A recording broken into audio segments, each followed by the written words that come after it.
Alright, who would like to begin our lovely recap of the previous session? Well, first and most importantly, we got a new team member. Yay! Yeah, some old guy tried to get some random passerby to beat you up. Yeah, I don't know what that was about. It's kind of weird. After he was afraid that we were beating him up because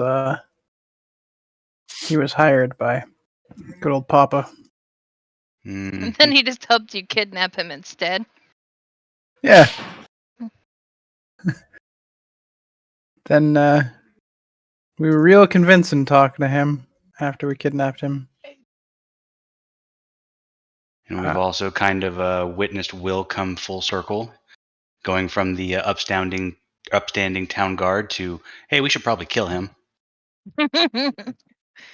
Yep. Just seemed the practical thing to do. Will slow descent into evil. Maybe quick descent into evil. I don't know. Might need to change your alignment there. Alignment's not real.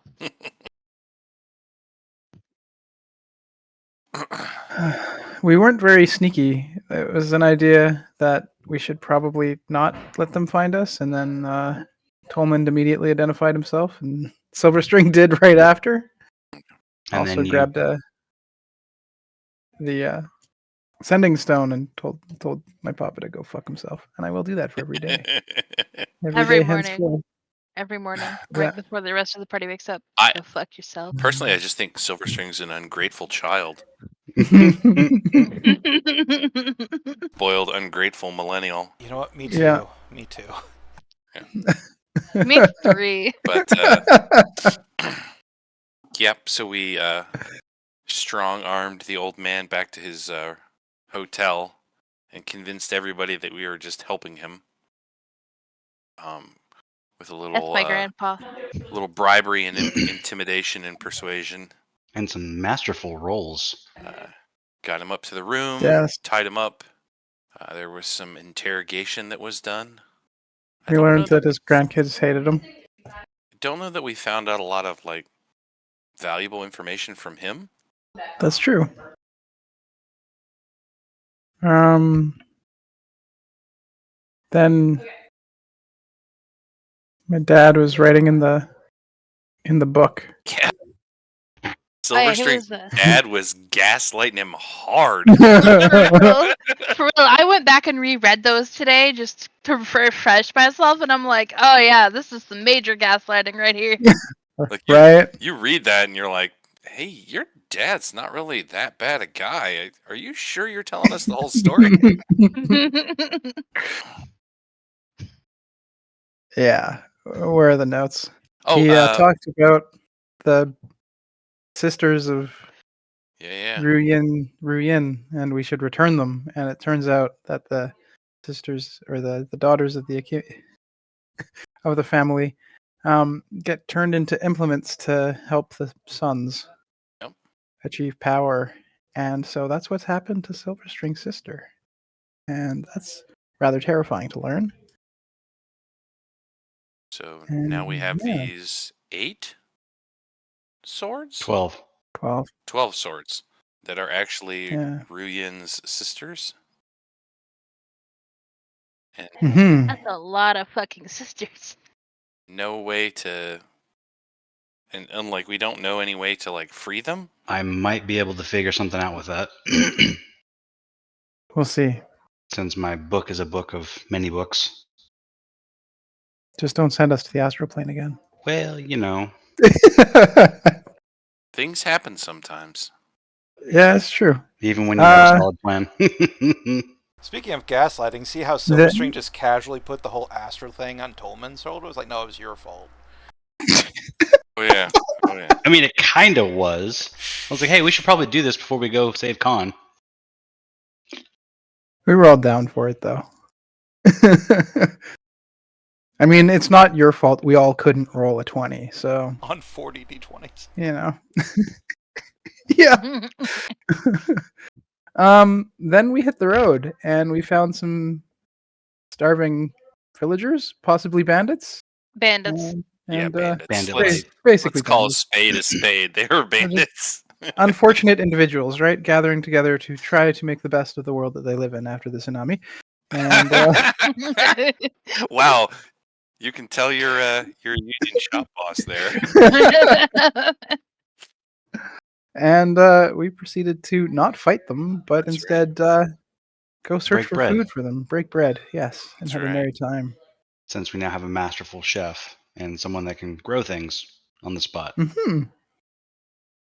Hey, Bard of Creation, man. Let's do it. Let's create. Together we will create food to pierce the heavens. Fantastic. Yes. Just And like a then Gurren Lagann made of corn. Exactly. And We, will we went continue to to absorb the color spectrum. Yeah. and after everybody going to sleep, I'm not sure where we left off. I That's about attuned it. to my book. Yeah. Well, And made a scribbled pact frantically. with my book. Oh, and then I rolled a 51 on the chart, it looks like. I'm guessing it was a 51 because that's what the GM for what posted, 51. Yeah. what your problem is.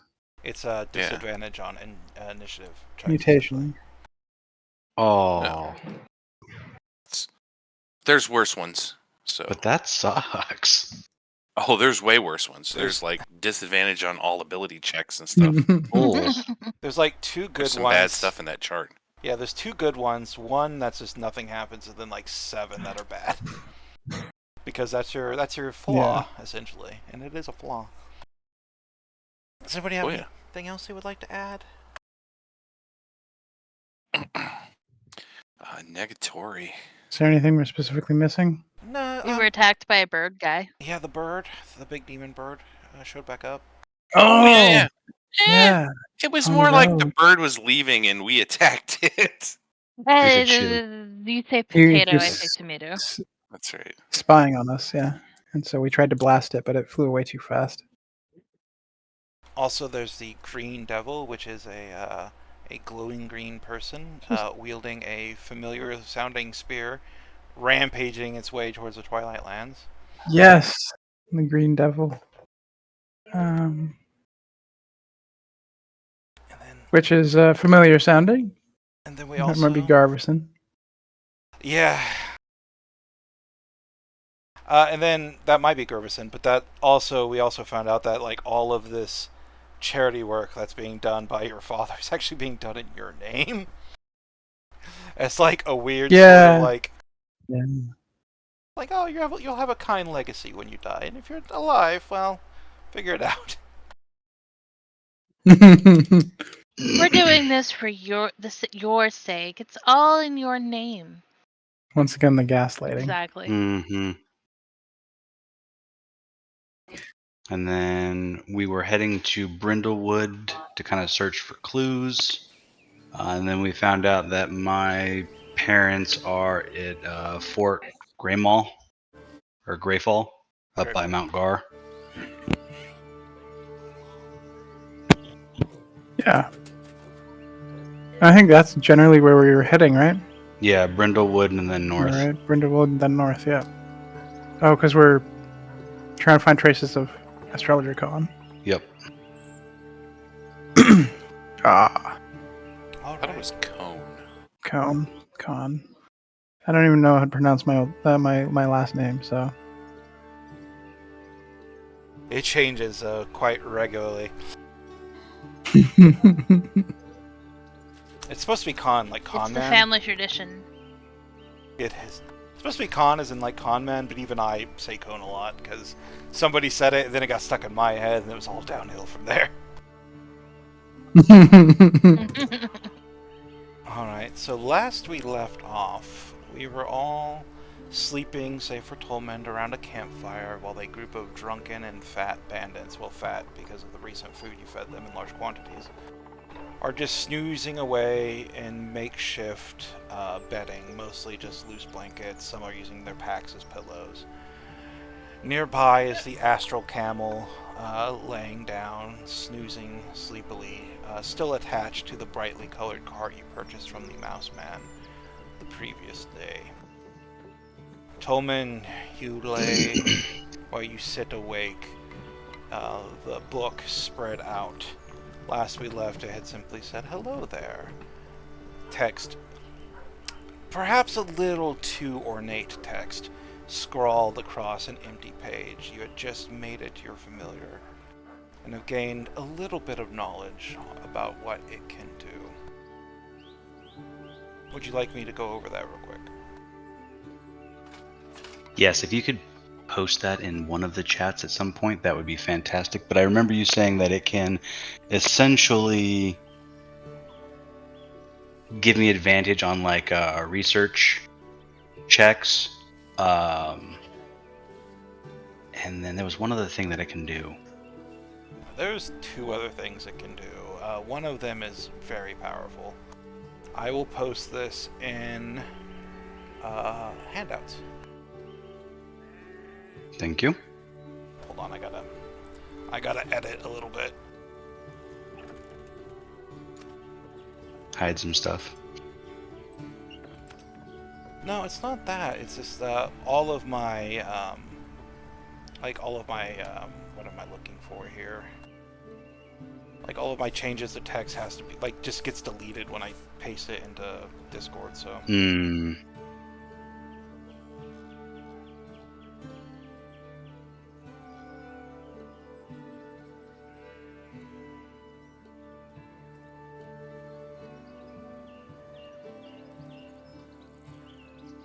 Alright, it's in handouts. So you lay or sit with that book splayed open before you, having just made it your familiar, the power and how to use it flowing through you as easily as if it's your own memories. How do you respond to the greeting of hello there? I'll scroll back, I'm assuming. Well, hello.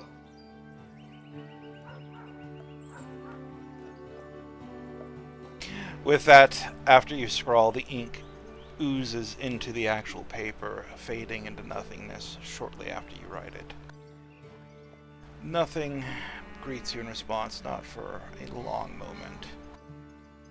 And then the book, in that still overly ornate text, replies, "Scrawl something when you have something to say."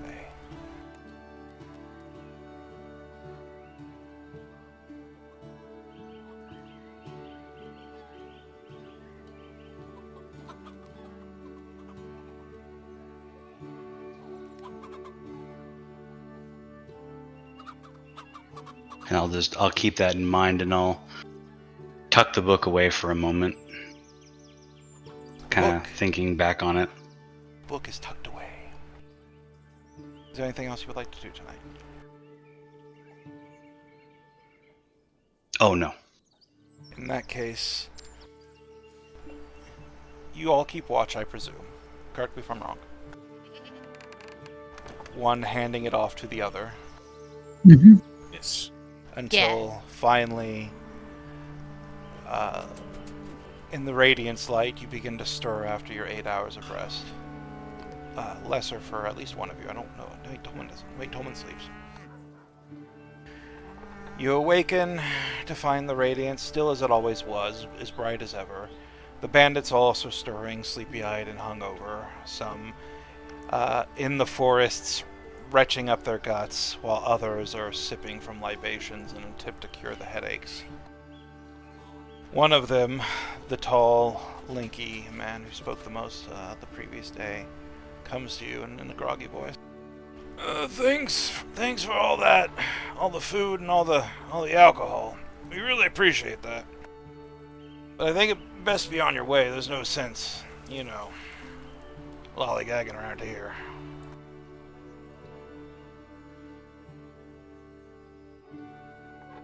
Oh, wait. Well, I imagine we should get the cart hooked up and on our way then. Will wander off to go hook up the camel to the cart. Yeah, I'll go help. You approach the sleeping camel, just a large stain of drool on the ground before him, as he has not woken up. curled up as he is, almost in a little camel ball, his twin humps vibrating with every deep breath he takes. As you go to attach the wagon, or the cart, I should say, Camel grumbles, just 5 more minutes, bud. I am not ready to start today. But after some prodding, you're able to take your time. You're able to get him up and get him hitched up to the cart. He looks back at it with disgust writ upon his camel features before he begins to trot along. You're all heading to Brindlewood, correct? Mm-hmm. We are. Yeah. All right. The road is devoured by your footsteps as the morning, quote-unquote, grows into what you would expect to be midday. And finally, after about 6 hours of walking, you crest a hill and find yourselves overlooking the rebuilding Brindlewood. The Phoenix gates that align the 4 corners of the town have been battered, and most of them are missing, but a few are still there, just twisted things of metal and iron sheathed in what looks to be gold or orichalcum. Most of the buildings are gone, but the wonderful thing about Yataran architecture is it's meant to be rebuilt very quickly. It's essentially mud brick buildings. And they have begun rebuilding quite a bit of the town. Some of the major buildings are clearly still standing, but most have been destroyed, and you do not see the River's Rest Inn. Only a vague ruin in the blue-shifted distance. A foggy memory for how this whole adventure came to be.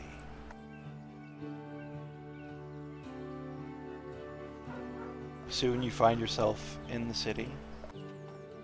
People are hustling and bustling about the river market, where you had that rather dramatic escape just what feels like days before, but it's actually been almost 3 months now, has been mostly rebuilt. And it is just as crowded and just as overrun as it was before. People crashing into people everywhere as the smell of just bodies pushed too close together. Wet animals, damp animal fur just filling your nostrils, and the taste of salt and smell of spices linger in the air.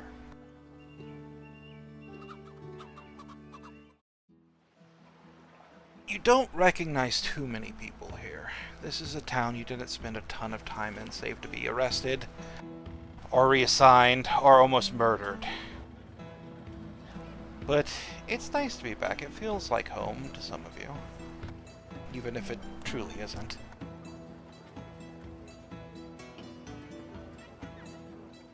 So what have you come to Brindlewood to do?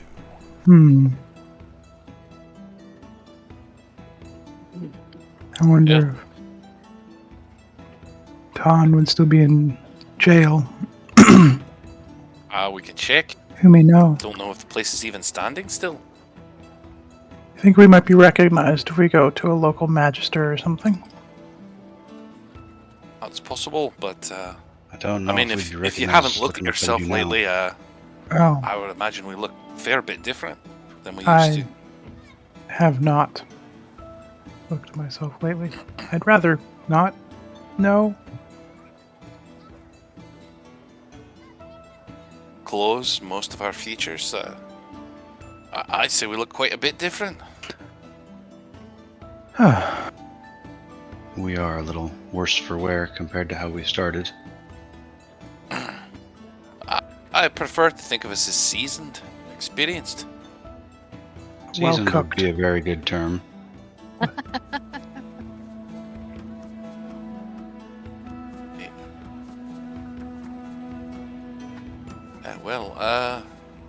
If that's where you want to start, we surely can. I mean, let's see if the building's even there still. Do you still have your guard regalia? Could you pass yourself off as a guard? I could probably pass myself off as one. Don't know if I've got the tabard and any of the things anymore. I don't think so. Most of my items were lost. Hmm. Do you know the forms, the regimen, I do. communication style? Right, I do. Perhaps we can use that to our advantage. It's worth a shot. Mm-hmm.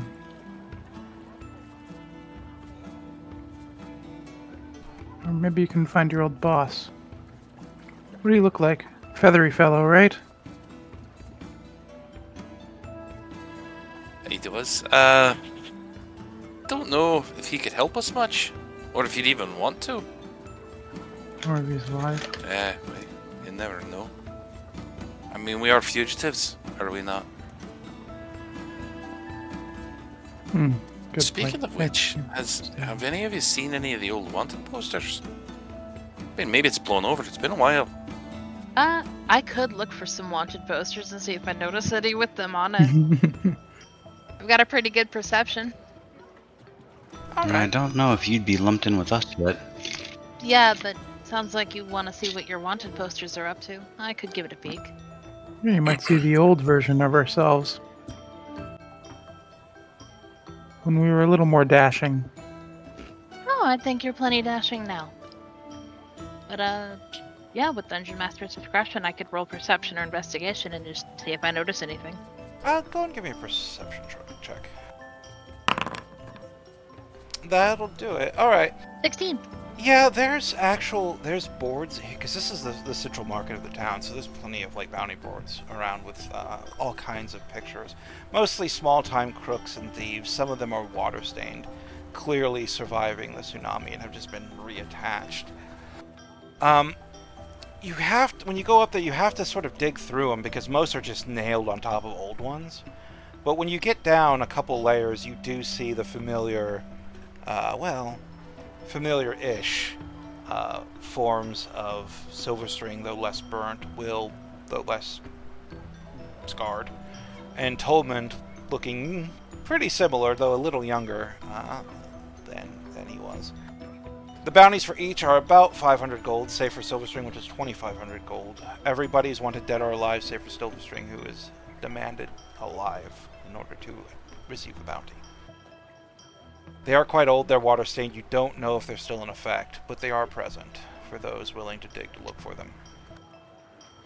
And it is a life. I will tear them off. I will tear them off. And then I will go back to the group. And hand them to Silverstring and say, let's just hold on to these. Yes, images of a better time. And better if nobody else sees that bounty on you in particular.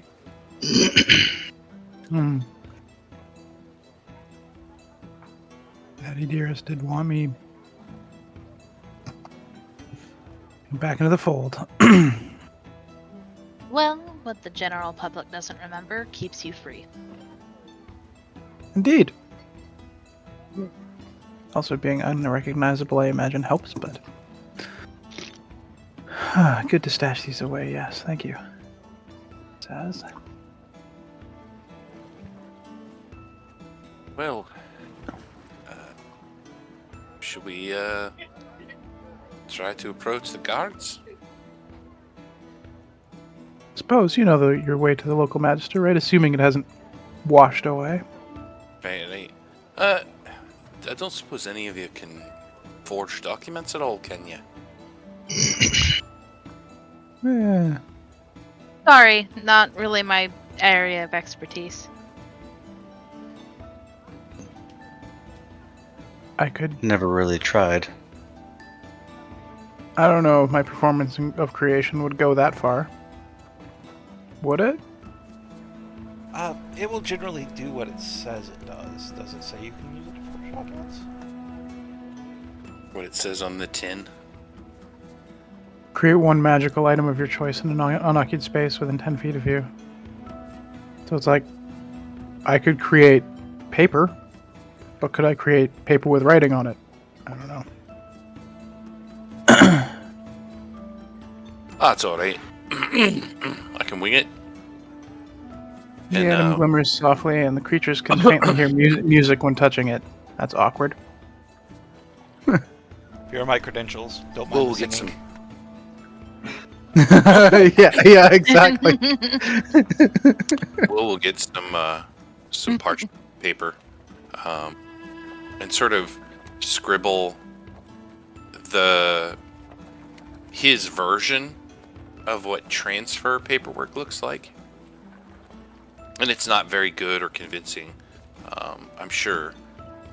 And then he'll take it and go over and get like some wine and spill wine all over the paperwork so that the ink runs and smears.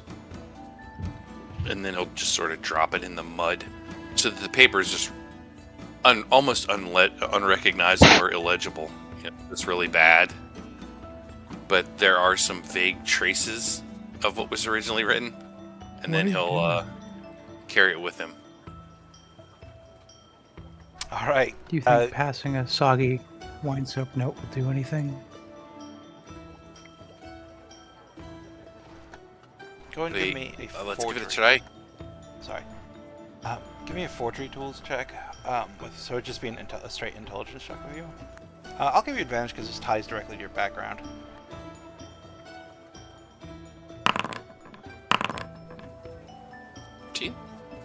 All right.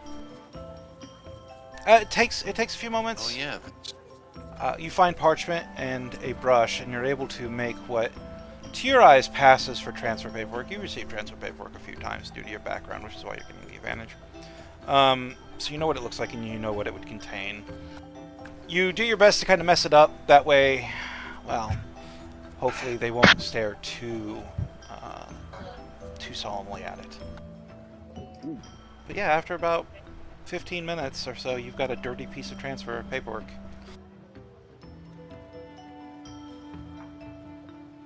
Alright.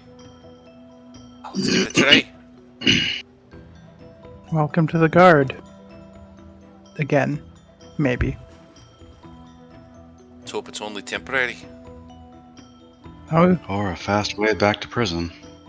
you didn't like your old job, Will? I thought you loved it. Bad thing, but I don't think that's in the cards for me anymore.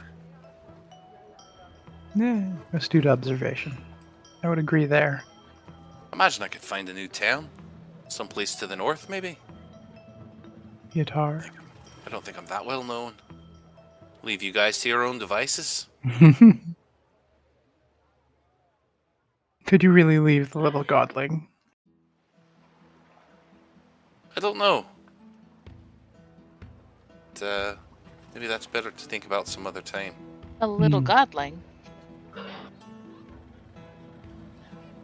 Oh, I guess we never got into that, did we? I suppose not. Well, now's as good a time as any, I suppose. Oh, I'm gonna need something to drink for this. Yes, I agree. Maybe we stop for lunch? It's a bit of a Well, we also might complicated tale to tell. we might want to recall this story away from prying eyes and ears. I suppose a picnic to go for lunch and a little bit of wine wouldn't be the worst thing for a story.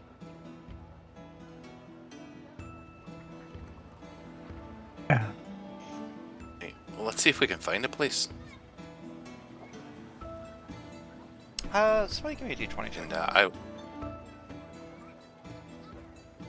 Go ahead, Will.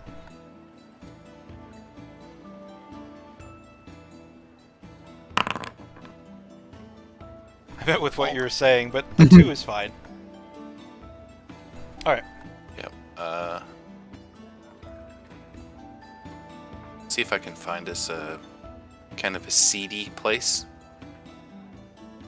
Not popular from with the guard. Alright, so you start asking around.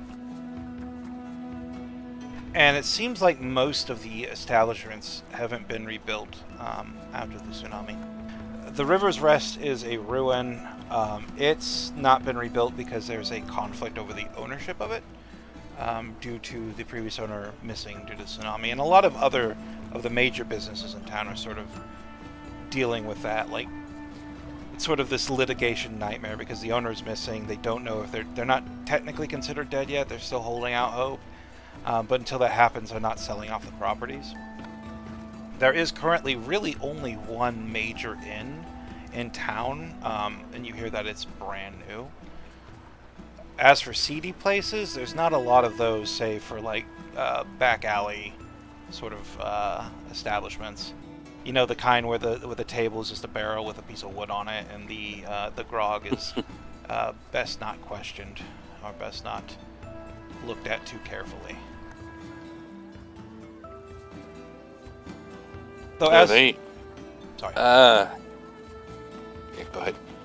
I was going to say, as for the establishment that is standing, it does have a reputation for privacy and respectability, though. It's also a bit of a drug den.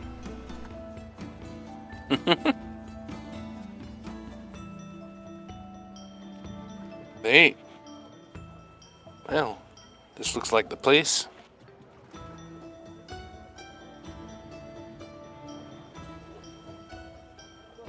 So you're heading to the establishment or the back alleys? The establishment, I think. I don't know. I mean, which would you rather do? Sort of a dive or this new place? They've got a reputation for secrecy. I don't imagine anybody would be like. Are we particularly interesting?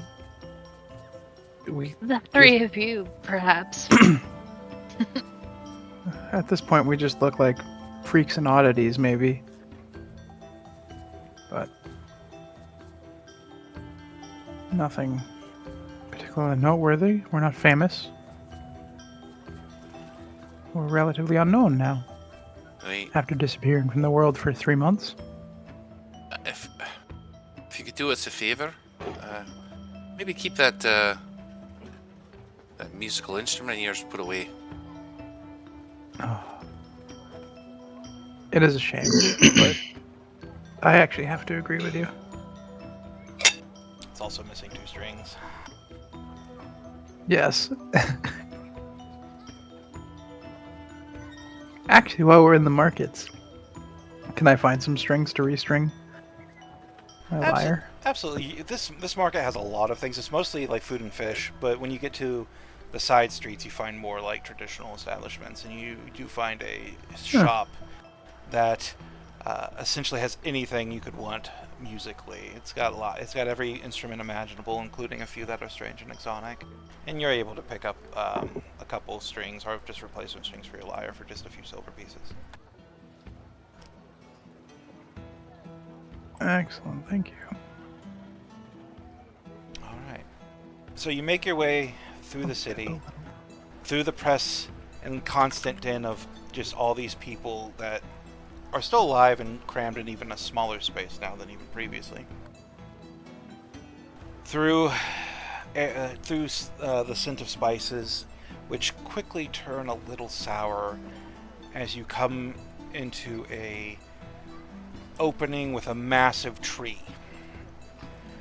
This tree you've recognized before, but last time you saw it, it was just a tree. Somebody has come in recent weeks, used magic of some kind to erect a structure.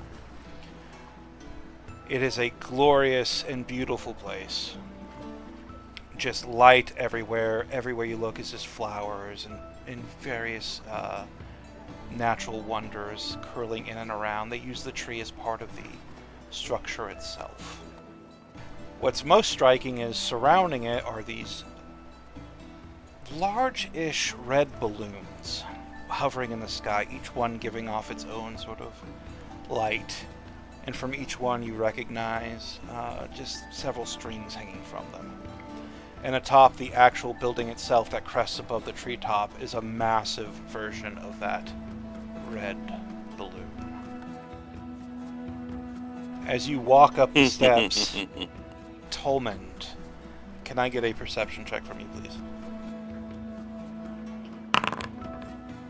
As you walk up the steps, you see very clear markings built into the architecture in a very subtle way. Most people would not notice this, but it's in Thieves' Cant, marking this as a safe place for those of more nefarious persuasion.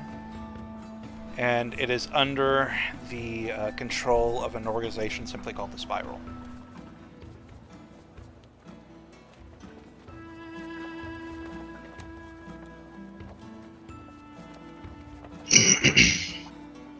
We should be okay here. This is kind of a haven. No. And I'll kind of quickly run through the markings with everyone. Well, all right. Balloons, huh? Seeing the balloons and everything, will look around and see. Do we see any like snails at all?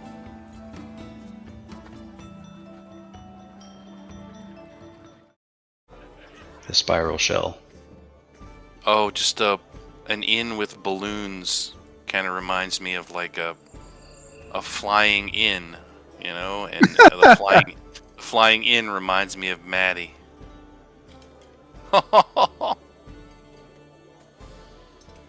Like I said, the spiral shell. Those were the times. I miss Maddie. They were good times. She was lovely. If we find her again, we should definitely apologize, or at least I should.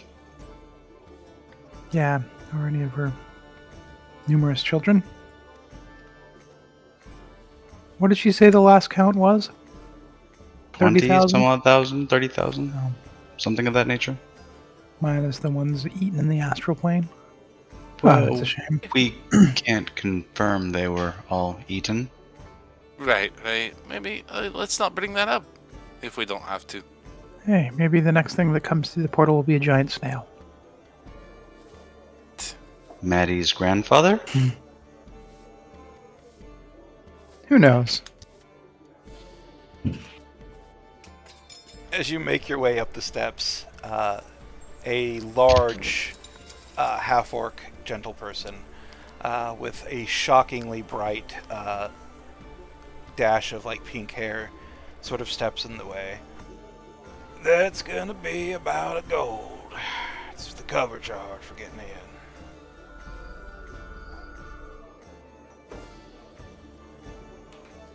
That's each, by the way. A whole gold? Oh, Only the can I finest. possibly earn my keep? See, I'm a bit of an accomplished musician. Unfortunately, a little poor right now, with the tsunami. But maybe I could, liven spirits. The bard, you say? All right. Quite a good one. Did we lost all of our wealth, right? Most of it That we yeah. had? Gold-wise, yeah. Okay, good. I was gonna say because I had 234, I so I'm guessing that's gone. think we were knocked down to like 2. Yeah, and then whatever we pilfered from the old man. Oh, it's like 23 gold, yeah. Oh, but we spent that to buy the cart. Mm-hmm. Yeah. We're poor. Well, how about this? Play me a little something, and I'll see if I open the door for you. Sounds like an excellent bargain. You'd be surprised how many people just Follow carry the around wire? music instruments and don't know how to use them. Now let's see if I break another string for the 3rd time in a row. I cast Fireball. I'm totally kidding. All right. Nat 12. That's the power chord. Yeah. Ah, Almost. Your fingers begin to dance along the strings of the Kalai lyre. It's music so sweet and so true. The door person listens for a long moment before they just give you a nod.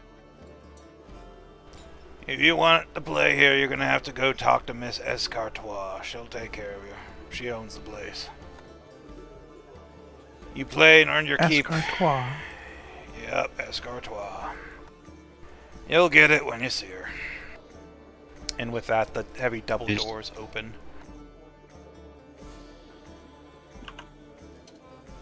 Why do I get the feeling she's a snail? I couldn't tell you.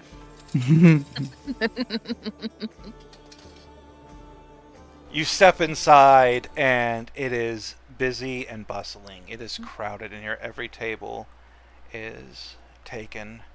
Every bit of gambling, drinking, or other villainy is just open in front of everyone.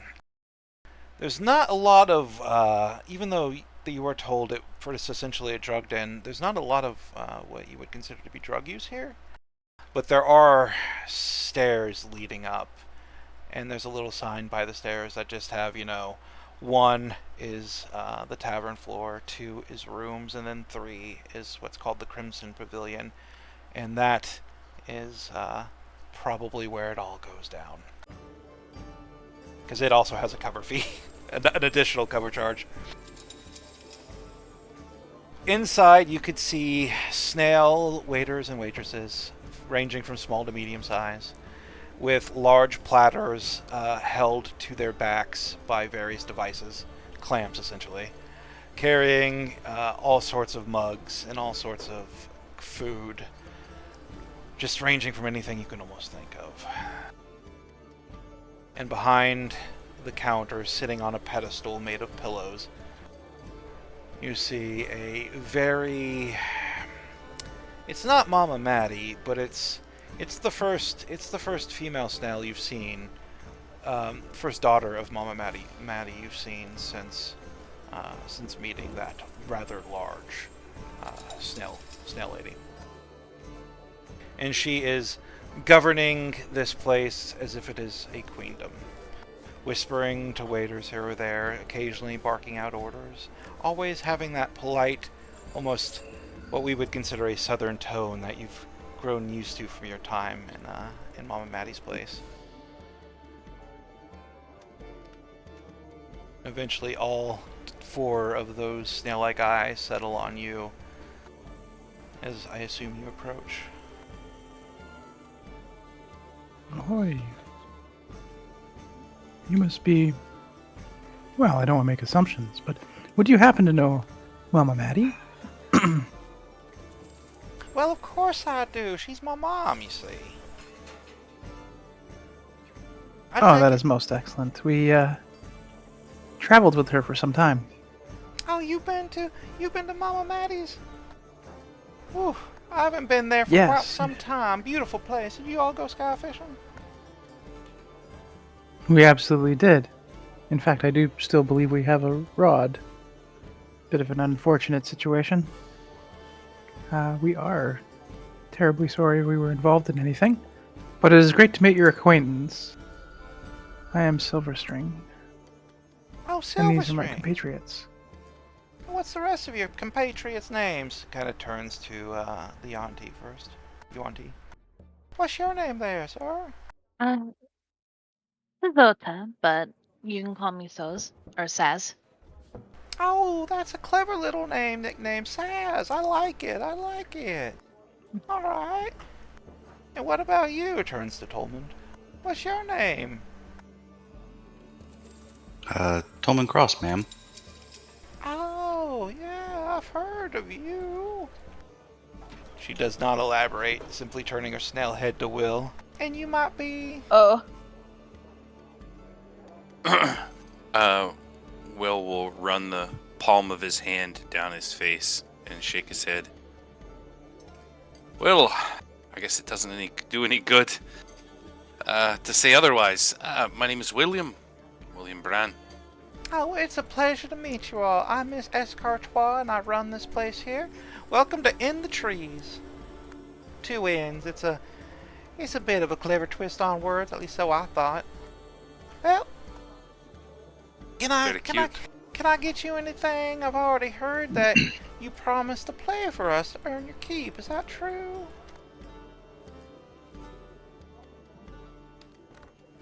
Yes. I had to put on a little show outside, but I hope to. You see, the tsunami has left us a little bit short Worse on for funds. wear, yes. And I would absolutely love to be able to play for your guests here today. Well, alright then. We got a stage just over yonder. She points to like a corner of the room where there's an elevated stage that currently has nobody on it. And even all the lights around it are currently extinguished. You just say the word and we'll bring the lights, we'll bring the curtains down and you can play in the light of Radiance for us. Well, wouldn't that be swell? Excellent. As for the rest of you, would I'll you start like a getting table? set up, thank you. Oh, no problem, no problem. Just start playing when... Just tell one of the snails when you're ready to start playing and they'll get you set up. Yeah. She Too turns kind, to the too other kind. three. Thank you. Would you guys like a private booth? Oh, that would be wonderful. Yes. Thank you. No problem. As you can see, most of our tables here are just kind of packed. Normally we charge for the private booths, but, well, something tells me your bard's going to more than pay for himself tonight. She kind of jumps, quote unquote, jumps off her little pillar of pillows and begins just sliming her way across the floor. Alright, now these are private booths. You can hear everything, but there's going to be a symbol in the center of your table. If you touch that, it'll put sort of like a field of silence so nobody can eavesdrop on your conversations. It glows blue when it's on, and it don't glow at all when it's off. And we'll get you set up with some food and drink. Right. That's Thank wonderful. you. Thank you. No problem. Do you guys have any preferences? You are too kind. Oh, we of the Spiral, we believe in hospitality, you see. We're real big on it.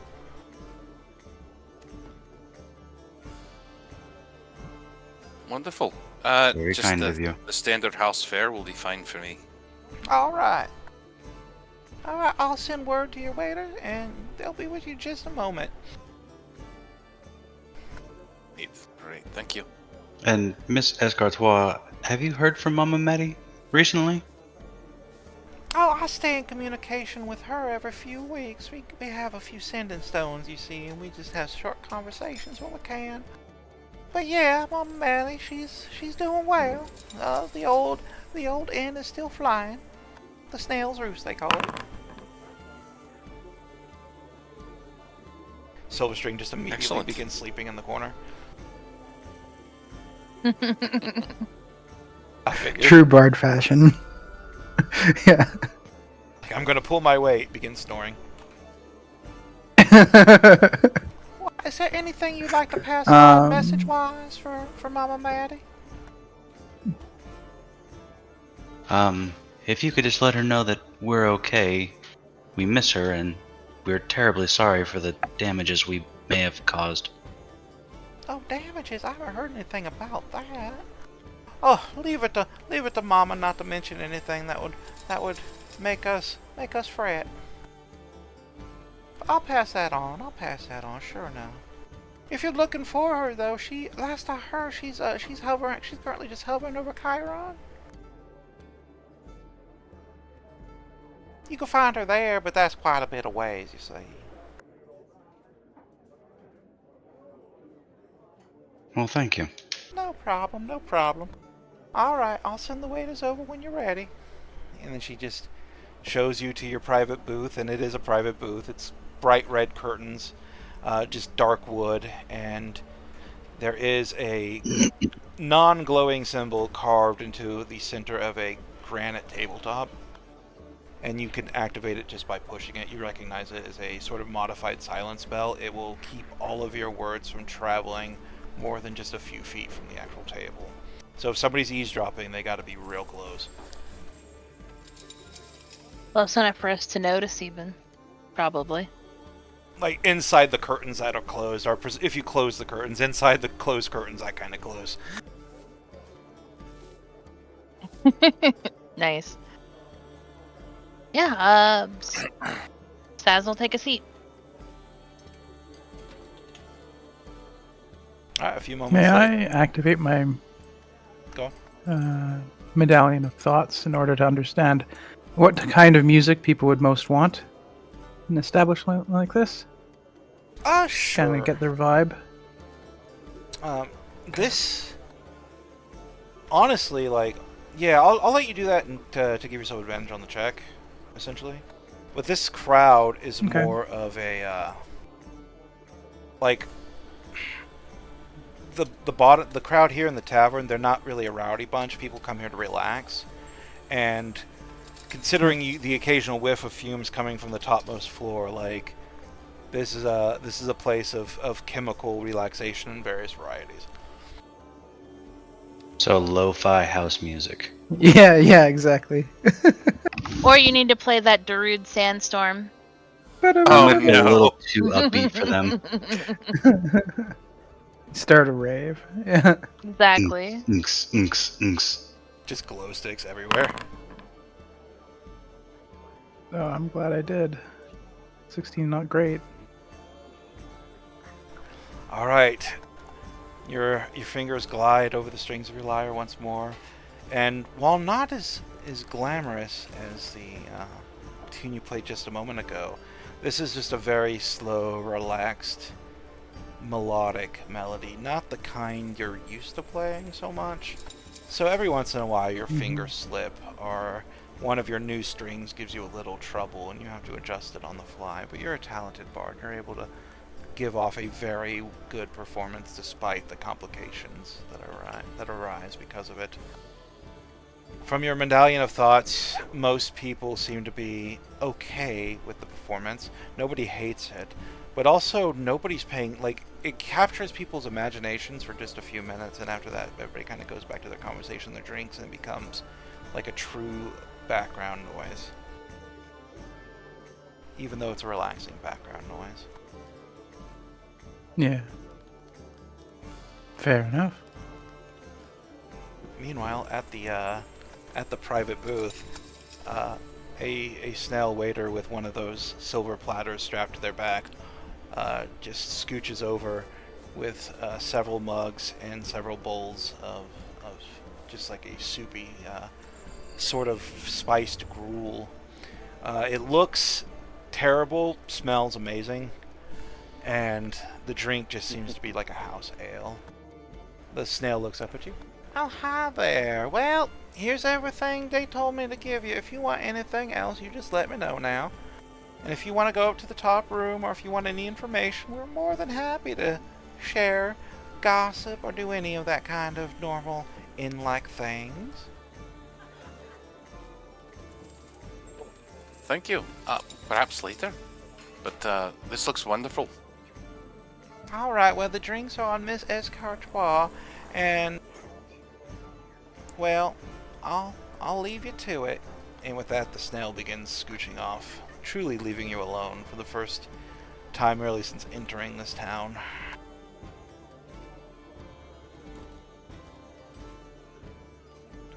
Well, where to start? Well, I guess here. And he'll reach out and touch the symbol on the table It glows blue. so that it glows. Well, it's a complicated story, but, well, best to just start. So, I was reassigned and told to go to this inn to meet up with some folks and with an astrologer. His name was Con. And, well, when I got there, there was a big to-do, lots of fighting going on. Apparently, some cultists were trying to kill Silverstring and Tolmond in their sleep, as it were. We managed to deal with them, and then after, Cohen sent us on a job to go to the top of the nearby mountain. It was sort of a race, kind of a festival celebration sort of thing. On the way up, we encountered more cultists, and then when we reached the top, there was some sort of ritual going on. We tried to stop it, but fell a bit short. And then after the ritual, this, I guess for a better word, a pond sort of drained away with all this sort of strange corruption and everything. But at the bottom, we found this this small idol, sort of almost like a medallion. And to our surprise and some of us dismay, it seemed to be conscious and reaching out to us. If we accepted it, which Dolman and I did, it sort of communicated to us that it was I don't know, like a fledgling god. Like I don't know if it was weakened or reborn or something else. But we agreed to take it with us, and then we sort of went off on our misadventures from there. A temple with strange lights, and then all of our various misadventures, but along the way, communicating and sort of bonding more and more completely with this godling.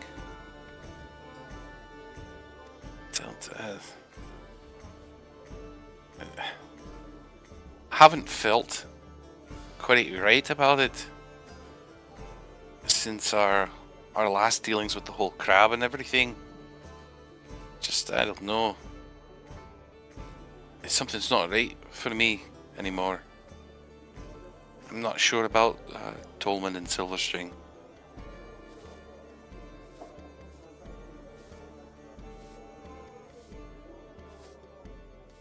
He just kind of nods. His eyes go to Tolman. And what about you? We have the story in a nutshell. Your friend says it doesn't feel right, but you've been awful quiet. Sorry, I'm typically more the book type than the people type, they'll tell you. The difference for me, my part of this journey started with a fetch quest, so to speak. I used to work for the library in Yatar, and the head librarian tasked me with recovering a book. This large one, actually. And again, the same events followed. But I wouldn't say things have felt off or wrong per se. But I don't think I was as affected as Will was from our last couple adventures. However, my experience was a little bit different considering I died a few weeks ago, prior to us getting teleported to the astral plane. But the fledgling god that he's talking about, or deity, is the one that brought me back.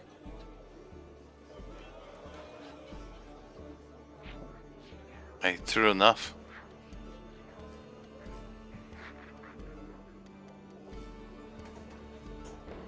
Without its influence, we wouldn't have Tolman anymore, would we now? No, indeed. I'd be stuck somewhere in the Dusklands. Interesting. You? And somehow or another, Silverstring's father is tied up in this whole business somehow. He's not been overly forthcoming about exactly what's going on with his family. I think he's played it a little close. Well, if you found out your family was doing something nefarious, would you want to go blabbing about? Don't know that I'd go blabbing about, but it might not hurt to have your friends on the inside of things. to know what's going on.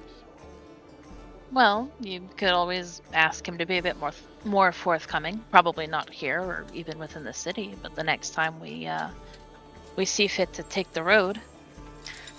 Tried that before. He always seems to bristle, push back. I reckon he'll tell us when he's ready. Or he might just not tell you. I mean, you have arrested him. One time for not paying his tab. And here he is playing music to settle ours. Everything's different now, isn't it? Well, if nothing else, I'd definitely say that he has grown.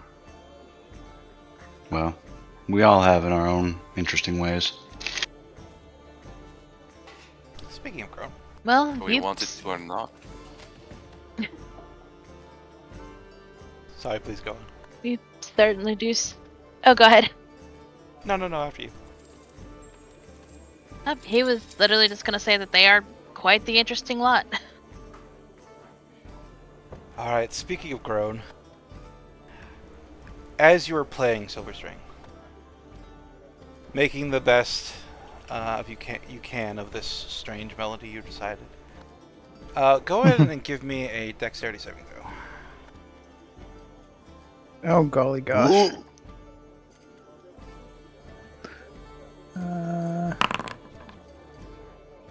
Okay. As you're Alright. playing and you're losing yourself in the music, you just see a flash of something coming from your left, and you duck just as a bottle slams into the wall behind where your head was just a moment ago.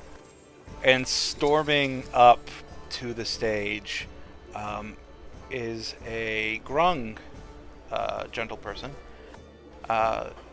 Just decked out in like what looks to be like clearly like thievery type clothing, just knives everywhere. You don't think I forgot about you, Silverstring? You owe me 2,195 gold. I learned to count.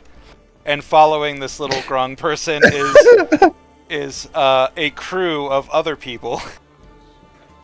Two grung and a goat. Oh, sorry, two grung, a halfling, and a goat follow the person you know as Earl the Grung.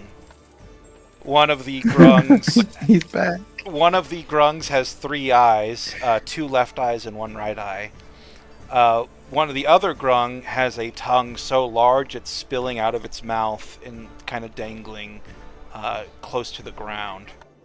The third person following Earl the Grung is a halfling with just wildly different colored hair and far too many piercings. And the fourth person following them is a goat, chewing on a baguette that it had just stolen from somebody's table. You could even still hear the hey! And then, of course, Sounds like a fantasy joke. I learned how to count! Yes. You So clearly you promised learned me- that I paid you in full. No, you promised me 2,200 platinum! You gave me 5 gold! Give me an insight check. 2,200 platinum. That is... Sure. Yep. 12. It is the number. One a session, at least. Alright, At least, yeah. do you still have your... Would you like... You can activate your Medallion of Thoughts again, though it's been longer than 10 minutes. You know what? Sure. Yeah. I like that little item now. I've decided it is awesome. Where is it? Bop. Honestly, it's one of the better items in the game, just for, like... Unless you're, like, in a combat-heavy West March. Social stuff. Yeah. The surface thoughts... Earl the Grung is actually happy to see you. Clearly is just fucking with you. Looks fondly back on the 5 gold you gave him. And the thoughts are kind of swirling around that he used that money to turn his life around, and now he's a quote-unquote big-time thief after the tsunami sort of cleared the landscape for up-and-coming thievery. It seems you've made a good investment with that gold that I gave you, however. Surely it's paying dividends. Oh, it is. It is. Now they call me Ribbit the Ripper. I am not Earl anymore. Don't call me that. Riggeth, you say? No, Ribbit. Like the sound frog makes. Ribbit. Oh! Ribbit the Ribbit the Ripper. This is some Kermit the Frog is Jack the Ripper shit. Basically. It's I think Ribbit suits you. If it's a Yeah. little, on the nose. I don't have a nose. On the snout. I don't know what frogs have. But On the flat. But yes, this is my crew. We're doing pretty well. One of the Snells has like come up, and then one of the other grungs behind them is sort of like, no, it's just a joke. We'll take care of it. And It's just a immediately, prank Yeah. crew. yeah, immediately begins like cleaning up the glass. It's good to see you. We thought you all died. Haven't seen you since you bought access to my sneak hole. Yes, we're glad to have survived. We had thought we had all died as well. It's, a gracious way to make all your acquaintances. Yeah. Who are your friends? Yeah, we should catch up sometime. We have a table here. You have a permanent table here. No, do you have a table here? I just sit over there. Oh, I'll make a quick look over to the private booth and see if it... Can anyone see me from where I am? If they choose to. Yeah. We peek out just for a moment, probably, when the music stops. I was gonna say the shattering drink probably would have caught our attention. Yeah. And the music stopping. Like record Yeah. scratch. Music didn't stop. Yeah. It's a little more warbly, but it didn't stop. I will look to them and be like, you guys good? Are you? You guys want company? Just be like, Yeah, we'll. Shake I'll the head wave. towards them a little bit. Yeah, I'll just sort of wave. All right. We do have a table. Be very gracious if you could join us. But Yes. I do believe I have to play a couple more sets. Yes, you So, play. You we'll play. take a break, though. Yeah, of course. I'll take a break and join everybody and lead my old friends, one old friend and a bunch of new ones to the private booth. Hello, everybody. I'm sure you remember Earl, who's actually now going by Ribbit the Ripper. Oh. Well, it's a bold moniker. It suits you. Yes, yes it does. I have not had the pleasure, but it is a pleasure. No, I think I remember if I met a snake person. We'd have been in bad shape if not for our friend here. Yes. Very true. I came through for them in their hour of greatest need. He did. Well, a friend of a friend. He scampers up onto a nearby chair. His crewmates sort of just kind of linger in the background before he dismisses them. Everybody leaves. The goat stays. Walking up to the table and just immediately, unless somebody stops it, tries to drink out of someone's mug of ale. I give him mine. Just immediately starts slurping it I up. just Yes. I hold the cup up to the goat. Goat behaves as goats do. So, how have you been faring since the tsunami, Ribbit? I've been doing well. I got myself into the meat trade. I steal meat and resell it. The meat trade. Yeah, meat's at a premium right now. Resold meat. Yeah. Chickens, goats. Kinda kill old goat here. I like him too much. He's got a lot of personality. The goat belches. Clearly. Well, we have actually a question for you. Oh, a question. If you don't mind. Of course, you press. helped me. I might as well help you. For a price. We're looking for a friend. We're looking for a friend. Aren't we all? Astrologer Khan. If you remember him, he was an old turtle-like fellow. Oh yeah, caused quite the uproar back a few months ago when you were sneaking off. I remember now. Yeah. Yes. Well, what do you want to know? Just where he's at? Yeah, that would be excellent. We've lost connection with him and would like to, reestablish old ties, much like you're doing right now. Oh, of course, excellent. Gather our friends. Yeah, well, he's in jail. He's been in jail for, well, since before the tsunami. They had locked him up. The jail withstood the wave, so they kept all the prisoners there. They didn't move any of them, so he's still there.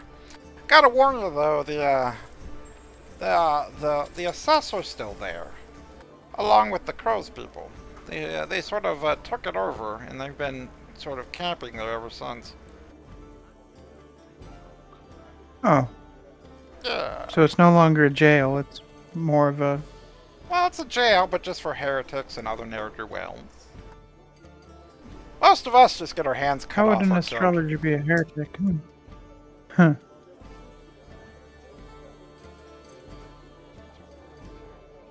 Well, I'm glad no one's got their hands cut off yet. That we're aware of, anyways. Ah, I'm just joshing you. But They don't actually mutilate us. They usually make us pay a fine, return stolen goods. We got a new mayor in town, and he's dealing with too much. He doesn't need to deal with the likes of me just yet. Just yet. Maybe one day you'll be mayor. Mayor Ribbit. Ribbit the mayor. Like the sound of that. Right? Mayor Ribbit the Ripper. Rolls off the tongue. I like it. Mayor Maybe Ribbit drop the the Ripper. Ripper if you're gonna be mayor. Nah, Yeah, Ripper is more of an intimidating name. it is. Everybody's Depends how you want to scared of me. politic, I suppose. Ah, you suppose correctly. Would you know the best way to get into the jail without arousing suspicion? You're a very crafty individual. Of course, go commit heresy. They'll throw you in there real quick. I don't mean as prisoners, I mean just to get inside. Do they have visiting hours, by the way? By any chance? Visiting hours. That's rich. No. You know, he no. makes a good point, Roller String. Of course I do. I do. Hey, he does. I do. I mean, do you think we'll be able to sneak in and out without incident? I imagine we're gonna have a fight on our hands. Better than assaulting them. Or, I mean, if we get thrown in there... I wasn't thinking necessarily thrown in. I was thinking if we could get them to come to us, then maybe we could digest them in bite-sized pieces, so to speak. That sounds like... surely. the blue I'm- coming out of here. So I'm not really kosher with human meat. first you wanted to kill the old man, now you want to eat the assessor? No, not eat, right? I mean, like tackle them in stages, in pieces, right? Because if they were to come for us as heretics, I don't think they would send the whole crew. They would just send part of their force, to take. My mistake, you did say heretics digest. into- yeah. Right. However, Heretics. we may already have a leg in that race, so to speak. I was resurrected. I do believe that would put me in that category. Oh yes, prime heresy. Hmm. That being the case, somebody could report that I'm back when the time comes, and we could choose our battlefield, so to speak. Good old-fashioned ambush. I mean, it's worth a shot. Right, yeah. Makes sense to me. And then Hey. once we've dealt with that small group, Hey. Ribbit, you want to make some coin, possibly? Would you like to report my friend here? Of course. Who's your friend? Tolmond, of course. Tolman. Ah, yes. Alright, I can report He him. is, returned from the dead. But before you do that, any places you'd recommend setting up a trap or an ambush? Oh, there's lots of places. You seem to have all kinds of looking ruins. for something quiet, out of sight. Maybe a camp bad outside place. of town? A ruin. Right, that's a good place. That way, in case when things start, it'll be hard for them to get reinforcements out there. That sounds smart. You are a very smart Ribbit. I know. His eyes are just fact, blinking independently I have of a each quick other. question for you. Nice. What's the question? In case things go awry, you're a clever and possibly renowned thief, from what I understand. Ribbit And jails and prisons, they often have weaknesses. Any secret passageways that we might need to know about in case things get a little bit too hairy, or we do wind up in the slammer? No, not that I know of. It's been... I haven't heard anybody escaping or breaking in there. It's closed up tight as a clamshell, as far as I know. I usually don't go into that kind of business, so I mostly steal, chickens. Right. Ribbit the Renowned. That's a name. It's got kind of a good ring to it. I like that. That's what you go into politics with. Yeah. A good thief has many monikers.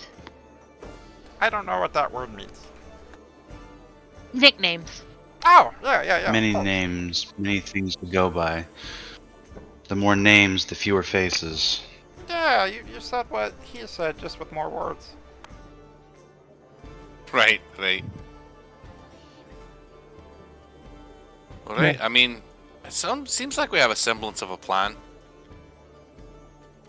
Excellent. We just need to know. Ribbit, could you get back to us with how long they'll be in sending out a troop? And, Oh, if Yeah. it's heresy, Where it's these so we gonna can ruins set up are. for them? Oh, great. I don't know if the assessor's gonna go out and hunt you or not, though. Well, maybe if Maybe your just name the is... crowman. Yeah, well, maybe if your name is big enough. I don't know how big Tolman Cross is, but if it's an important name, maybe the assessor will go out and fight you themselves. Do we want that? Well, hopefully I draw enough attention, but not all of the attention. Although I Well, think maybe we better just- me than one of you two. Maybe we just say Oh. a resurrected heretic and not Tolman Cross. That's another idea, though. If a big enough force does go out, we could sneak back into the keep behind them. Pre-con, get out of there while they're distracted. We No, could do that, but if it looks like it's been a trick the whole time, your friend Ribbit here could be in a piece of trouble. He'd be left holding the bag, so to speak. oh, maybe he's also Ribbit the Resourceful. There is that.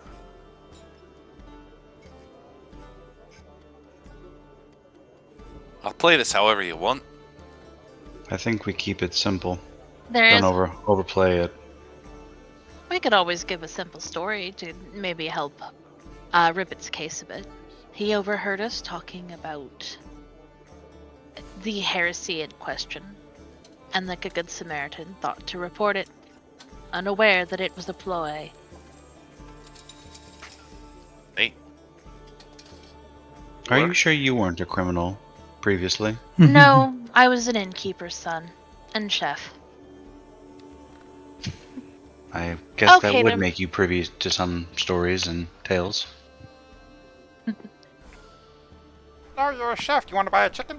He just reaches into a pouch and pulls out like a fresh chicken, puts it on the table. I'm afraid I'm a little strapped for cash at the moment, but I will keep your wares in mind. He reaches out, grabs the chicken, kind of like fins the goat off who's already trying to eat it, and then puts it back into a sack. Okay, now where do I meet you But if you do get yourself...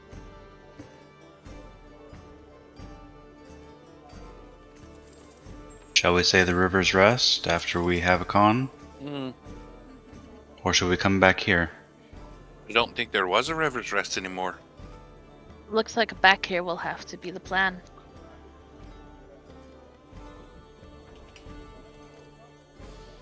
It looked demolished. Well, I guess we could meet back here then. Although, I don't want to bring more trouble to Maddie's family. No, come to think of it, didn't That's the River's quite Rest cool. have a cellar? They handle herself. But I believe you're right. Well, Hard to destroy something like that. maybe before we head out, we'll investigate the ruins of River's Rest.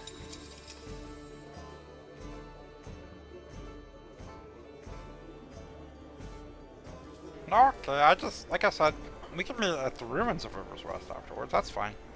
There's really nothing there Alright. anymore besides like litter. Oh, hold on 1 second. I forgot to do something. I'll grab out a sending stone and just mutter into it, go fuck yourself.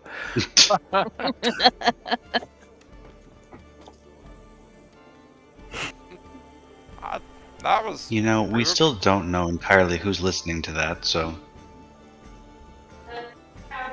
It's true. Just some depressed clerk who's just Alright like, then. great, I gotta deal with this shit every day now.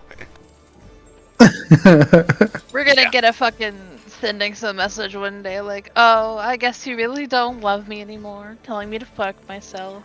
All I ever did was raise you, love you, and miss you. Oh god. Clothe you, put a roof over your head, feed you, yeah. give Put you a the, huge bounty on your head to have you brought home safely.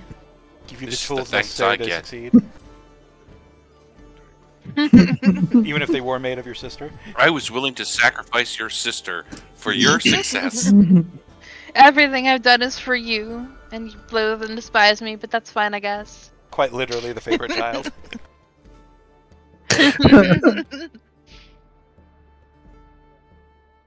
Trying to get me into the family business, yep. I'd rather not. Alright, I'll go tell Alright. him that outside I met the great heretic Tolman Cross. At a bend in the river, just a couple miles south of the western gate. How about that? Bragging about his miraculous rise from the grave. Yes. Yes. That could work. Right.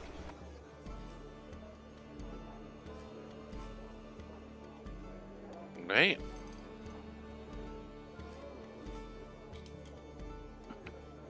Alright. When do you want me to go? Right now? I can go right now. I'd say give us alright. time to get there. How far would it be? Oh, it's just like a few miles away. You can get there in, I don't know. You have a horse? We have a We have a- camel. I don't know what that is. Is it meat? Like a horse, but much bigger. Oh, so it's meat. Riding meat. Sort of, yeah. Okay. Well, I can wait around for an hour, and then I'll go tell him. All right. That sounds good. All right. He turns to his Right. companion. Come on, guys. We got drinking to do, and then we got stuff. It's like he's about to blurt it out, catches himself. It's the stuff. And then he heads off with his 4 companions. Is 4 Yeah, it's Ribbit, 3-Eye. the goat multiplied? Well, it's Ribbit, 3-Eye, Yagan, Thundertongue, and Goat. Oh, yeah. Oh, okay. My bad. Well, he was a charming fellow, wasn't he? He's definitely changed quite a bit himself. The last time I saw him, he couldn't count. Well, we all develop at some point in our lives. We have to change in some fundamental way. I have some belief that he still doesn't know how to count, but he has gotten more devious.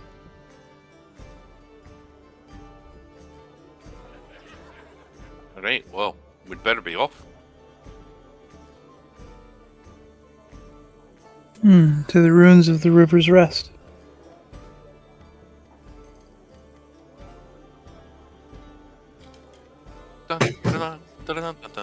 So, all right, you make your way through the float back through the floating market, and it's dinge of people. It's dingy group of people. Into the ruins of the River's Rest. I'll just put you back in the market. The Miss Escartois kind of stops you and just invites you back whenever and says, "Don't worry about the hospitality. It's hospitality for a reason." It only takes you it's only like the River's Rest wasn't too far away from the floating market. It was like a 15-minute walk, if that. And that's mostly because it was in one of the overgrown sort of more, like they built the walls too big, so there's still a lot of natural areas inside the walls. And the River's Rest is kind of one of them, and it's squatting over a small like tributary into the main river here. It's a ruin. Like it used to be this grand, like 3-story tall, like huge inn, but now it's about half a story. Most of the walls are down. It's a pile of rubble. It's been picked clean by scavengers or washed away via the tsunami. But you find your way here, and it does bring up some memories, as you find yourself standing next to a single post with an old, faded bit of parchment still nailed to it that says "closed due to turtle stampede. Come back later."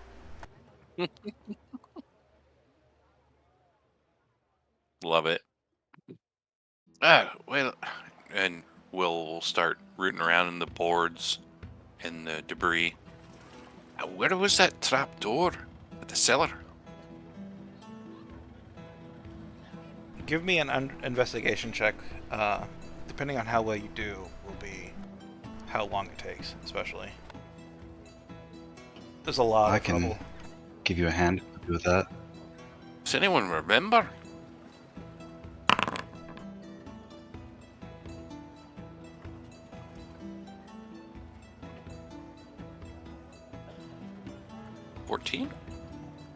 You dig through the rubble, and you do vaguely remember where it's at, but it's going to take quite a while to clear it. Even with the 4 of you, it's You don't have that kind. Yeah, it's going to be a few hours of just clearing rubble at least, if not longer. Well, we don't have that kind of time. We'll have to come back for that. We know where it is.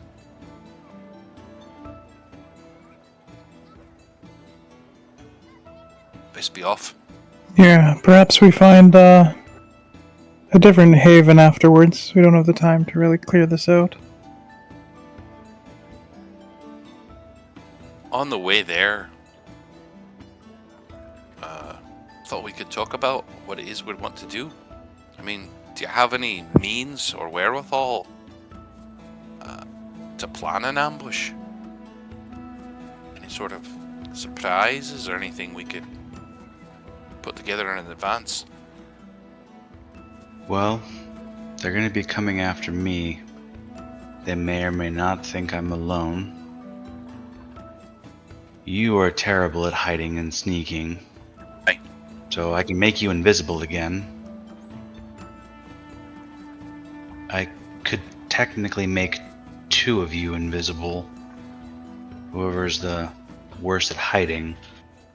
But outside of that, I don't have much as far as hiding or disguise.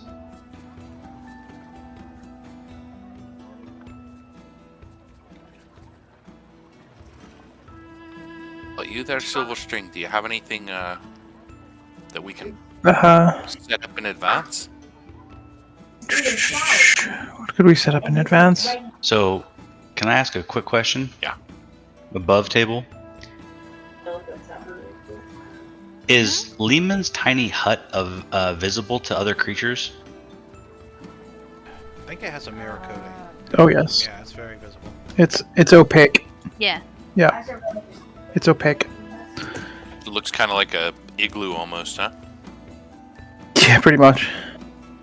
I've definitely done the thing where 'Cause, people I have mean- just waited for the hut to go down. Mm-hmm. I was gonna say, as a ritual, I could set that up, and we could all wait inside the hut. If it weren't an eyesore. True.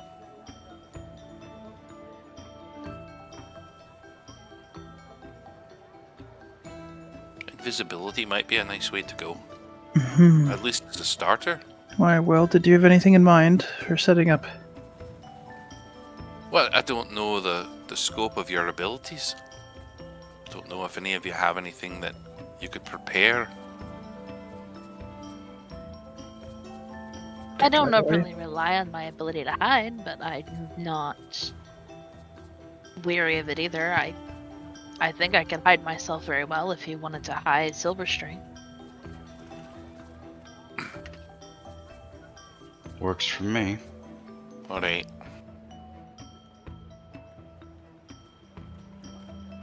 Let's see. From past experience, Silverstring, you have a tendency to keep yourself out of trouble. I think you'll be alright. Let's try. Tolman and I normally take a beating. That's true. You guys like to run yourselves into swords. Right. I will try to avoid that this time. However, I will also be the primary target, so we'll see how that goes. Hmm. I can provide a bit of a boost with my magic. Aid is something that I could cast. That could It'll certainly only be come in second handy. level, so it'll be an extra 5 HP. I can do third level aid. Oh. There you What was that? That was a noise. go. All right. That'll be one thing we can do. And would anyone like Gift of Alacrity? Very much so. I will. Because I have disadvantage on initiative checks. Okay. I will also cast it on. Will. Anyone else want it? How many people can you give it to? Theoretically, as many as needed. I could give it to everybody. Then that wouldn't hurt, I don't think. Okay.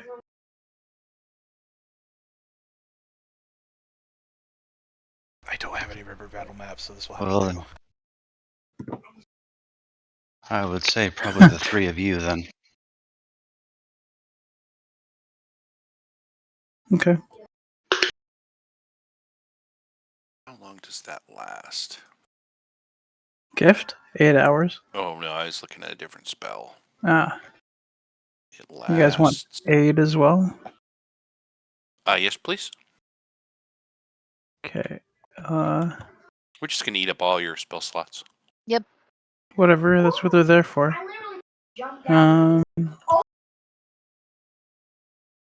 Yeah, I'll cast it on everyone but me. So y'all getting 10 health.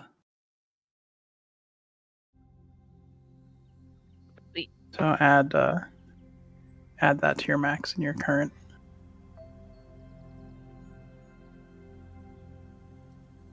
I'm going to do the same thing we did last time. I'm just going to add it to temporary HP. Yeah. It's the easiest way to do it. With Yeah. these sheets, anyways. Yeah. So, I need a volunteer to roll dice. Very important dice. Okay. Uh-oh. Uh-oh. Well, I'm the bait, so if you all are okay with it. Go for it, bait. Just roll, though. Oh, Oh, are you making us invisible there, Tolmond? good call. Let me go ahead and expend that spell slot. Okay. So quick thing, that only lasts... Oh, it lasts for up to an hour. Yeah. Never mind. Okay, so... Silver String and Will, or Will and Zaz? I think it was Silver String and Will. Okay. So that will be a 3rd level spell slot for that. Okay. So Tolman's tome will start to float, and after a few quick hand signals, Will and Silverstring disappear.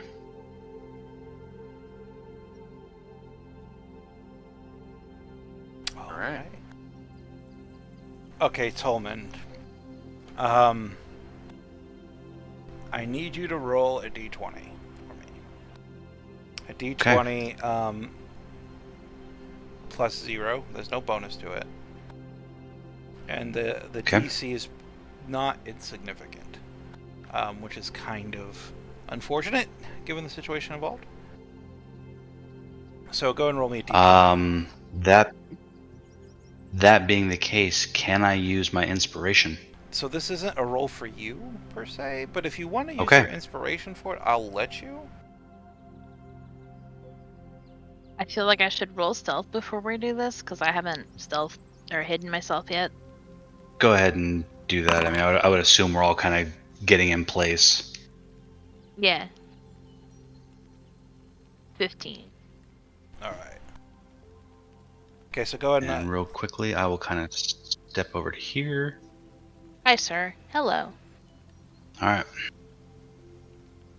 Good? Yeah, go ahead and make your roll. Everyone ready?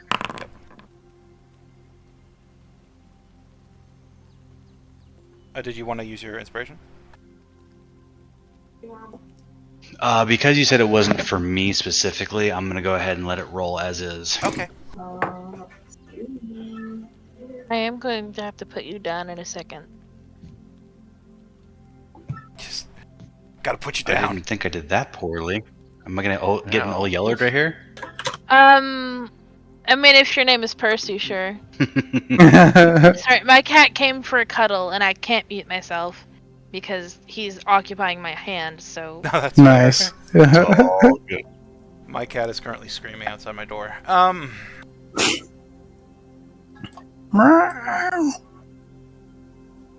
So what you don't see... He doesn't like that I'm playing D&D. What you don't see is, while this is happening, a helpful little grung, a young grung, is currently reporting you to specifically Tolman Cross, a name on a wanted list. The whole reason the assessors came here, in fact, was for you, basically you and Cone. So this gets the attention of everyone. It's a heavy name to throw around, at least in this situation. Pardon my French. You don't see Assessor Selkie digging through the memories of the Grung, and you certainly don't see the Gung failing their saving throw and every single bit of your plan being unveiled by the Assessor in question. Oh. Gosh, it. So when the Assessor comes in full force. Shit. They know they're walking into an ambush. They're expecting it. And go ahead and set yourself up for battle. Kind of in the same area I put you at. Sorry, there's not Do you a know lot generally which direction they're coming from? I'm just going to put them coming from the south. I don't have I just don't have a river battle map. Boy, did I have a jail battle map, but we went a different direction.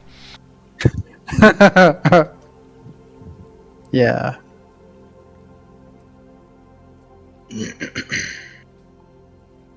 Okay, whose token am I missing?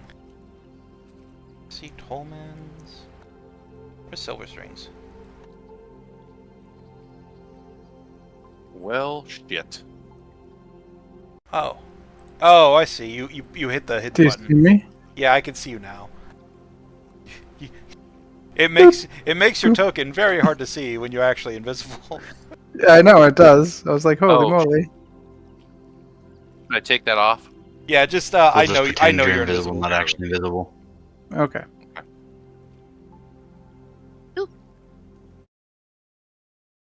Let me get the actors in play.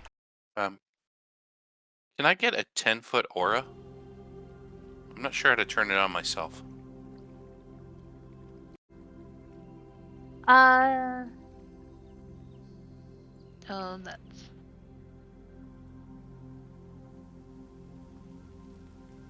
That way the other players can see my aura, my pally aura. I don't know how to put an aura. I'm looking at it real quick. It's not under vision. For strategery purposes. I think I'm just within range of it. I'm trying to get you and Raz both within range. Silver String is off, hiding by his lonesome there. That might be a good thing. In a strategic location. I'm Oh, thank you. Beautiful. Perfect. It might be bright pink, but that's the price you pay. I love it. Listen, it looks good. I'm gonna drop a picture of Assessor Selkie in all their glory. Is that a llama? Yes. Nope, it's a sheep, not a llama. So it's supposed to be. It's kind of like a half. It's kind of like a half llama, half sheep hybrid. You threw off my groove. It's a leap, if you will. Pictures and handouts. Yeah. That's actually really cute. Oh god, it's like an inquisitor / cardinal. Yeah. It's like if an alpaca was Catholic. Horrifying. Oh. I hate it. He gets what he wants or he spits on you.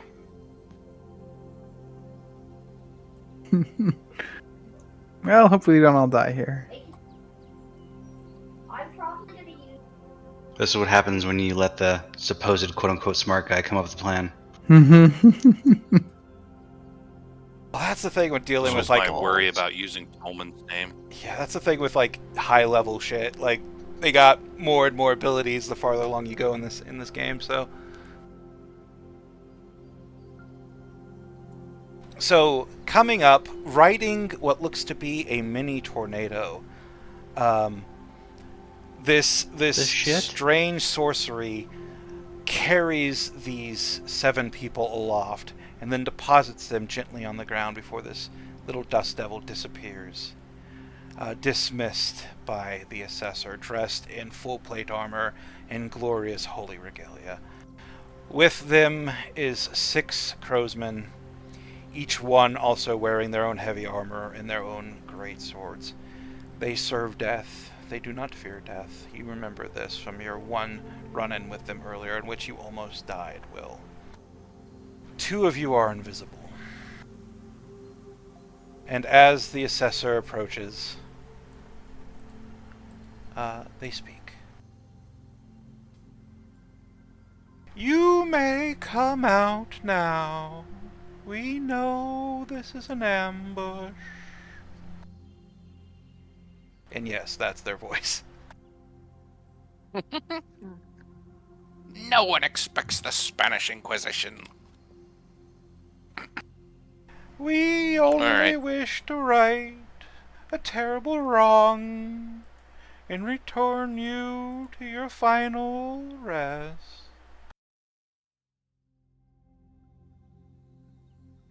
We only want to kill you. For your sake. We're wanted for the wrong reasons. Tolmond, I think it's go time. I will mumble quietly to Tolmond. Wrong reasons. Your names are writ clear into the book of death. Except those pages were altered.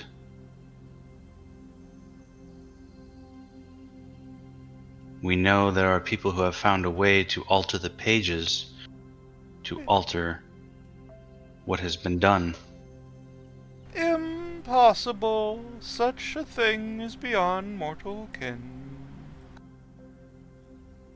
Beyond you, maybe, but there are those who have found a way. Make a persuasion check. Show him the journal. You said make a persuasion check? Oh, Lord. Charisma's my dumb stat, guys. Mm-hmm.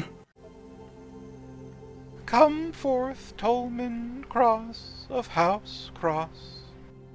I have a way to verify whether or not you have truly chosen death. Sorry, cheated. Truly cheated death. Should I find you innocent, I may let you go, for we only wish to punish the guilty. So the Quick side note. due to you failing, they're willing to go along with it, but they want to check specifically you, and you are the only one here who's actually cheated death, so it's sort of unfortunate. I was just going to say, side note, I'm still boned because I actually have been resurrected.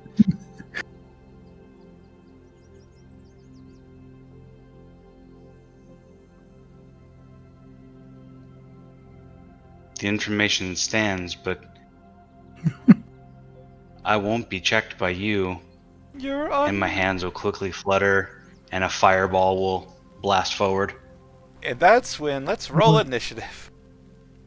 Hold on real quick, I'm just going to add everybody to the tracker. So we get a plus 1d8? Yep. How do we add that? I have never had to add anything to my initiative like that before. On this site, Neither. specifically. I don't know how to do it on You can just roll it separately, sheet. and I can manually mess with it. Alright. what happens. You can go to edit, and then you can add an initiative bonus. Oh, there we go. Yep. Also remember, Will, you have disadvantage. Yeah. Oh, okay. That's why I have a 9. Let's see if that works then. Alright, so that'll be a plus 5. Oh my God! Look at how fast. Look at those mine guys. is I'm adding a 5 to that. Nice! Yeah, my dex is awful. My bad. I got a 2 from my D8. That happens. Yeah. All right. I I got a 2 got. for my initiative and a 7 for my D8. Yeah. Grand total of 9. Rocking it. 9. Please What? tell me it's just fast enough to go first. It is. You'll go before the enemies go. Because ties always favor the players. Dexterity tiebreakers are like they don't actually exist in 5e. So it's going to be That Raz. is Really, one really- thing. Sorry, go on. I was going to say, I only really see them to use, like, player dexterity tiebreakers Yeah, the official with rule each is other. if it's a tie between players, the players choose, and if it's a tie between a player and a monster, the player always goes first. It was a dexterity tiebreaker in the starter rules, but those have since been like replaced with the actual rules. But I may have just been missing it. Alright. All right, Raz.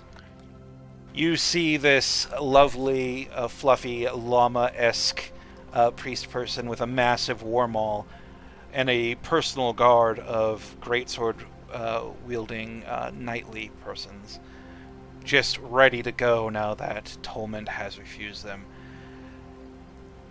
What are you doing? Oh my god, they are just within my walking speed. Oh, What is Whoa. your walking speed? Jesus. 45. It's 45. Monks? Yeah, they Beautiful. moved up, they moved up like 15 feet during the talk, so... Yeah. Yeah. That was kind of why I was buying time, was to get them like close, but not too close. All right. So, if we're doing this, are we just outright taking them out, or are we just knocking them out? Well, the only thing that you would have seen at this point is Tolman has basically said no, and his, like I said, his hands are starting to flutter, and you're starting to see like a small like fire build around him and in front of him. All right. I'm going to take that as go in and take them out. I will move the full 45 up to this guy. Brave. It's safe to assume that that's not a non-lethal fireball. Exactly. You guys see just in the blink of an eye, Suzota, who has only really specified, like, basically, oh yeah, I fight with my fists, just zoomed 45 feet up. And I'm going to go ahead and make, some unarmed strikes here. Let me go to inventory. First, I need to look over my thing. You have, okay. Skin. All right. I'll go ahead and do my first unarmed strike. Very well. That probably misses. It does. And my second one. Wow. Okay. We're starting off real strong, Sass. Oh, your first one is at advantage Really? because you're invisible. All right. Oh yeah, I thought we made Silverstring invisible. I'm invisible. Silverstring. Oh, Yeah. poop!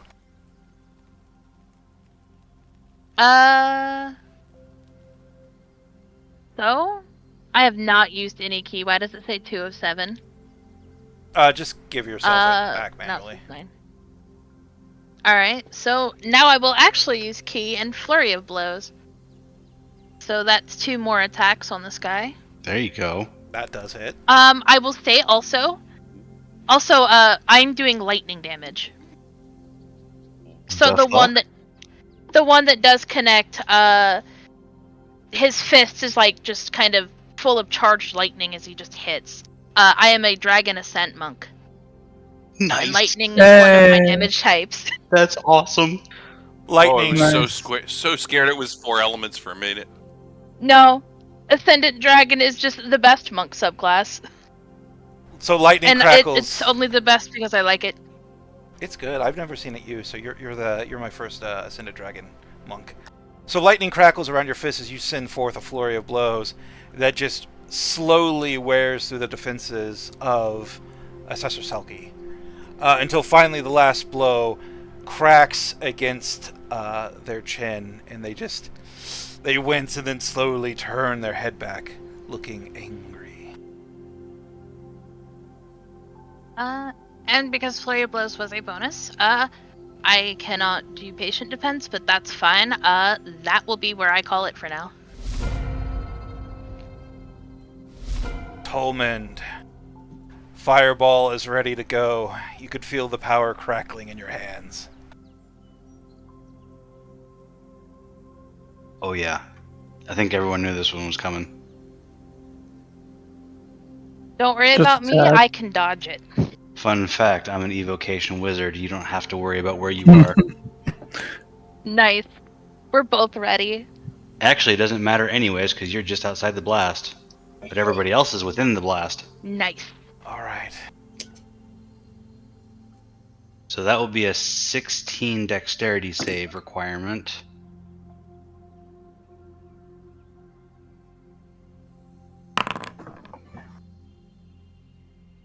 Okay. The only save is a natural 20. Please tell me it wasn't by the assessor. I haven't rolled for the assessor yet.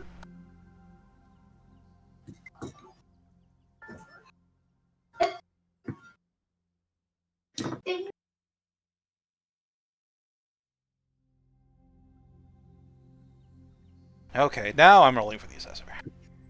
Whose dex is also All pretty right. bad. Oh, they succeeded, though. No, wait, they Damn. failed. No, they failed. You said it's Yes! 16, I rolled 15, but I was thinking it was 50, but that's not bad. What is it, 32? Yep. Alright. The air just explodes in fire. You could feel the heat wash over you, Saz, as it's a little too close for comfort. But in an instant, the fire is gone, and only smoldering, smoky crowsmen and the burnt smell of hair is... His Assessor Silky's hair is now on fire. Remains. She squints, like they squint their eyes and just look fucking pissed. Tolman, is there anything else you'd like to do? And with that, I will use my movement to retreat to the edge of Will's aura, which should be like right there or right there, one of the two. All right.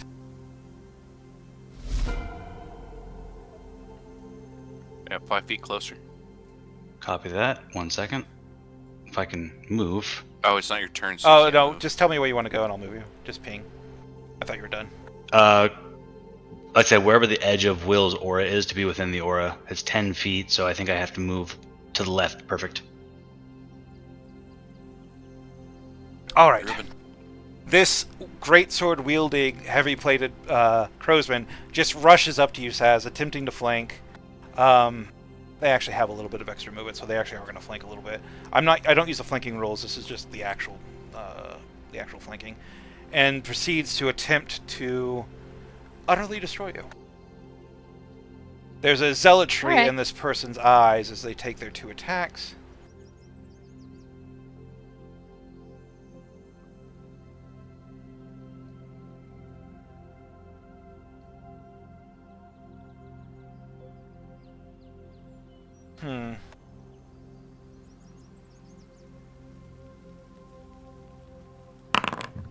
Suspense.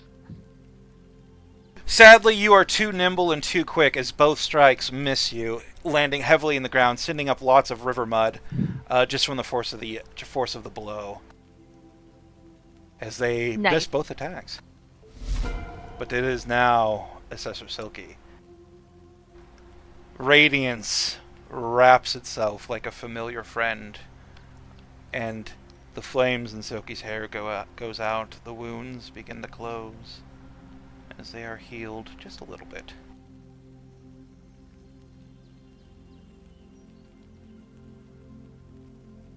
And then they heft their mighty warhammer, looking at you. You will regret this. Alright. First things first. Give me a wisdom saving throw, Saz. Alright. As you are also wrapped in holy radiance. Okay, you take... 23. Well, you're not blinded, so that's nice. All your friends are gone. But you do take 8 points of radiant damage? I already do. Oh, no. Alright, so I'm down to... Alright, so... And after that, she hefts her maul and attacks you twice with it. That's... Alright. The first attack strikes true. Do you have any... Okay. I always give them a beat just so you can use an ability. You take... Nope. Nothing I can use for that, just getting hit. Alright, do you have resistant to radiant damage or anything? Nope. Alright, you take 15 damage from the first hit. And then the second hit also Alright. strikes true. Do you have anything that can raise your armor class?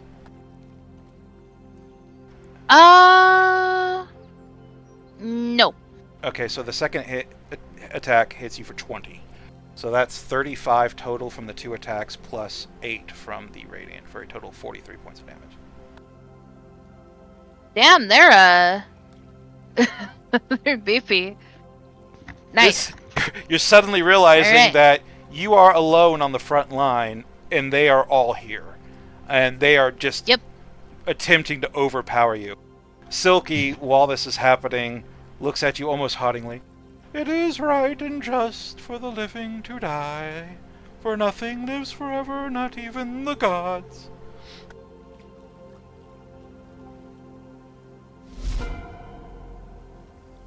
Meanwhile, this person is going to move around you before it too attempts to strike you. 2 greatsword attacks, flinging out, trying to find you. The first attack missed, but the second attack does land. The greatsword hits you for 14 points of slashing damage, Alright. but the first attack does miss.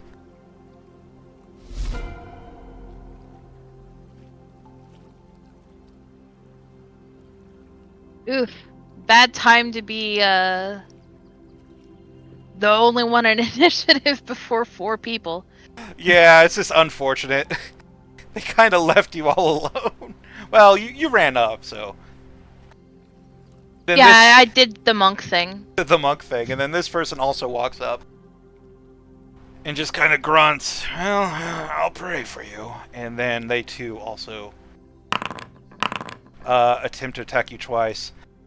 Each time you're able to dodge out of the blows, neither of them landing. As in a brief moment, Silverstring, you realize your new companion is almost completely surrounded.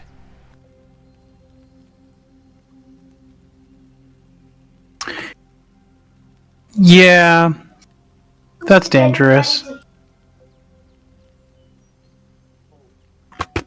Been there, done that. I will cast a spell. You could almost say it's a little bit reckless. A little bit. Oh god, are you a barbarian too? No. That would be really cool, but So no. they'll have to No. make these saves at disadvantage because I'm playing it with the Claire Lyre bardic instrument. Unless they're immune to charm, which I would not be able to tell just by looking at them, I'm pretty sure.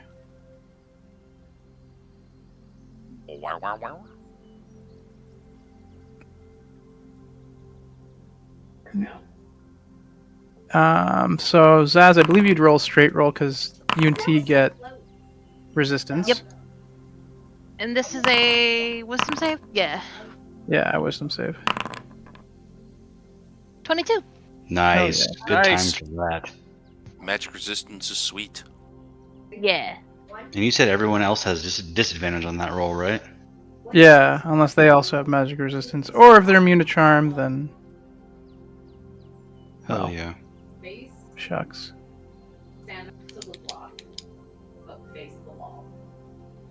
And 16's a pretty solid number for a wisdom save. I'm holding it down. Usually, yeah. You guys are murdering my good We'll rolls. see though. I got one disadvantage that was double 16s, and I got one that was like a 17 and a 19. Holy shit! Damn. Oh wait, hold on. I forgot about this one Okay, person in so the that back. only got. It's one person in the back. Yeah. They made it as well. No, they're charmed. Oh. Or I should say, hypnotized. 1, 2, 3, 4, 5. Damn. And what about Grand Assessor? Did they make their rolls? The assessor is immune to charmed. Okay, Crowsman. that's fair oh, enough. Got half. Yes. Okay. Bum. All right. And I will go forward a little bit. You're no longer I'm invisible. sure you can hear so, my yep. family in the background. I am no longer invisible, and I will bardically inspire. I think it's 60 feet, right? 60 feet. I'll bardically inspire.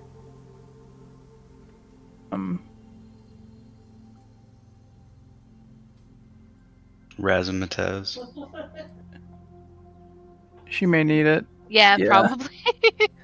Well, I mean, the extra temporary hit points would be nice at this point. She makes a saving throw. Yeah. All right. So that's for On Raz, yeah. That's why I moved forward 10 feet to get in range. And then I will move back. All right. 15. There we go. That's my turn. All right, William. All right.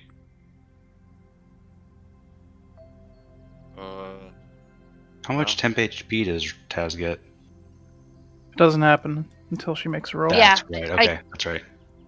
Yeah. Right. And it has to be a saving throw. Will also cast a spell. Let's see. Range 30 feet. Gotta check my distances here real quick. Oh, okay, I need 5 feet that way. Shit. What is this glowing pink line moving towards us? Don't worry about me. Alright. You know how I play. Alright, so I'll take a 5-foot step up here and then cast Bless. Meow. For myself, Raz, and Tolmond. All right, so Sezoda, Tolmond, and you have Bless. It's a very good spell to have. I'm gonna use the marked condition for that one. Unless you have a preference.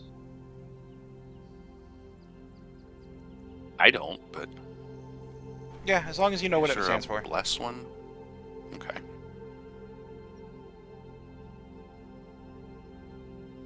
That's my action. You're no longer visible. I don't think I have. Yeah, I don't think I have a particularly good bonus action. Let's see here.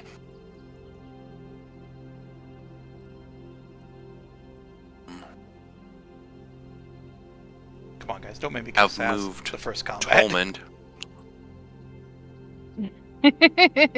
What was I that? have moved Tolman out of my aura, so I will. It's okay, don't worry about it. A 5 foot. Oh, okay. I was gonna say at this point, I think Zaz needs more help than I do.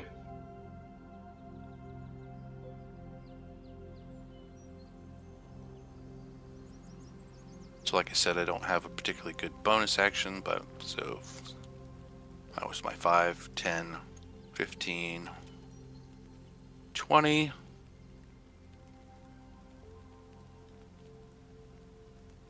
Your range is 10 or 15 feet on that?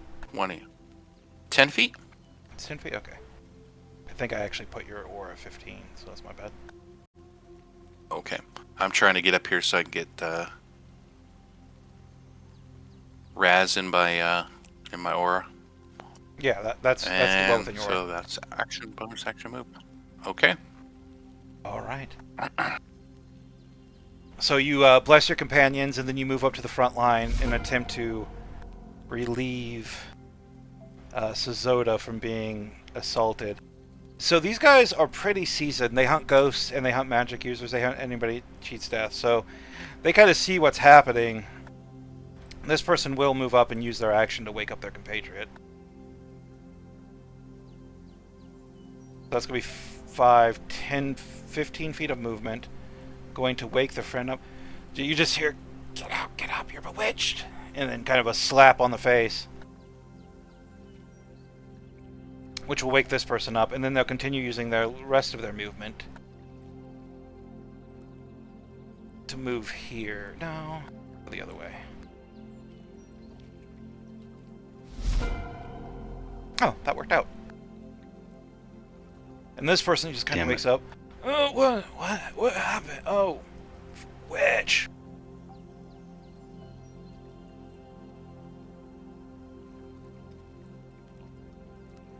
They're gonna do a drive-by. All right, Saz, your armor class is 20, but you got like 5 hit points left. So. Yep.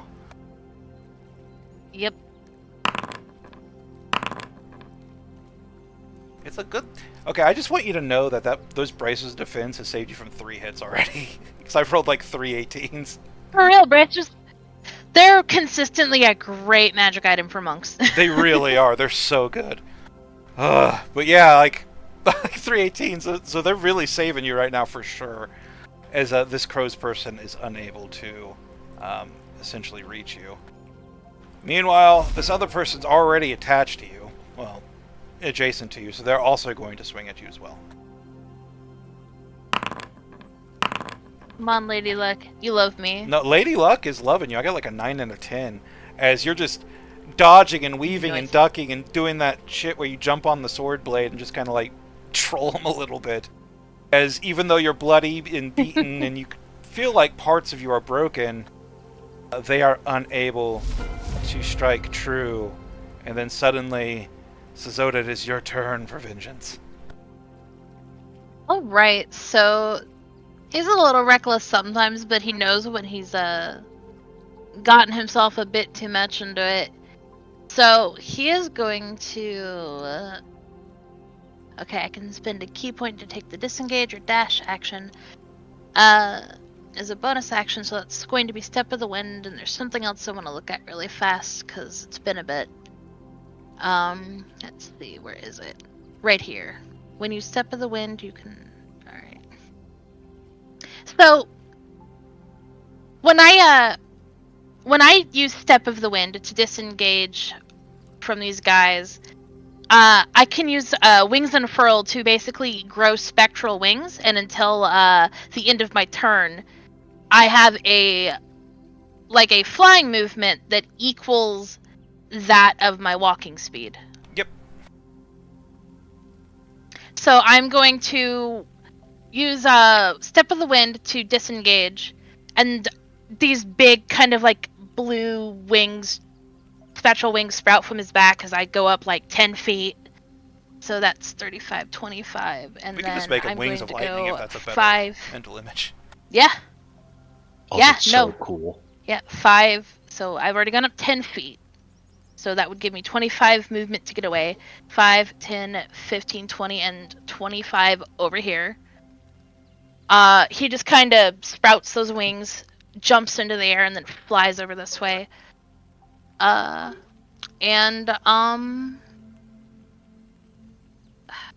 Still had your action to attack, right? Yeah. I do. I'm wondering if I did kind of move out of the way to avoid getting hit. I could probably. Oh, I'm dumb. I could probably attack first and then do that. Yeah. Yeah. So Good idea. I am going to pot shot. No, not him. This guy. All right, the one to your left. Twice. Yep. Those both hit. Nice. 5 and 8, so that's 13. Yep. And then I 5, 10, 15, 20, 25 feet away. And land just so that I don't take slow falling damage. As I step away. Yeah, like your shots. And that'll be it. Yeah, your shots land true, and you're beating up this already damaged crowsman. Like their armor's singed, and now there's just huge fist-sized marks from where your fists are landing and just crumpling into their armor. And then afterwards, just to add insult to injury, you unfurl wings of pure lightning, and then with just a few steady beats, you find yourself safe, several feet away, and out of danger for now. And is that everything? Yep. Tolmond. Yeah, that'll be it. My turn. Seeing that Zaz just kind of got beat on, Tolman's a little pissed, and he is actually going to see if he can slow everyone down. And I'm going to go ahead and cast Web. Oh. And see if I can get everybody in that. All right.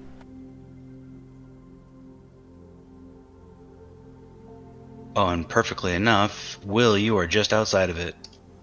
As a reaction, Assessor Selkie holds up her hammer and turns it to a set of scales. One of the scales with the symbol of the god of death, and the other one with a sign of the heretic, with the heretic suddenly moving and shifting heavy as with a wave she shatters your spell, countering it.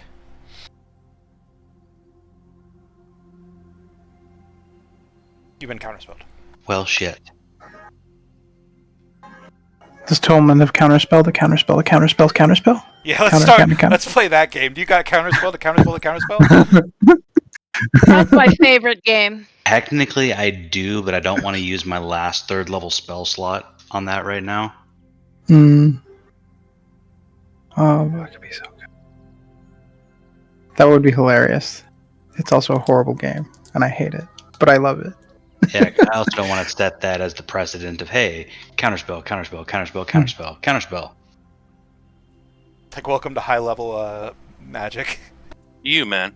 Yeah.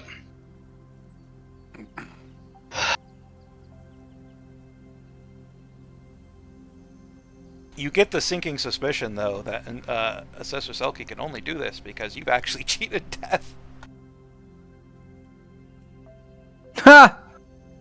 That's her proof.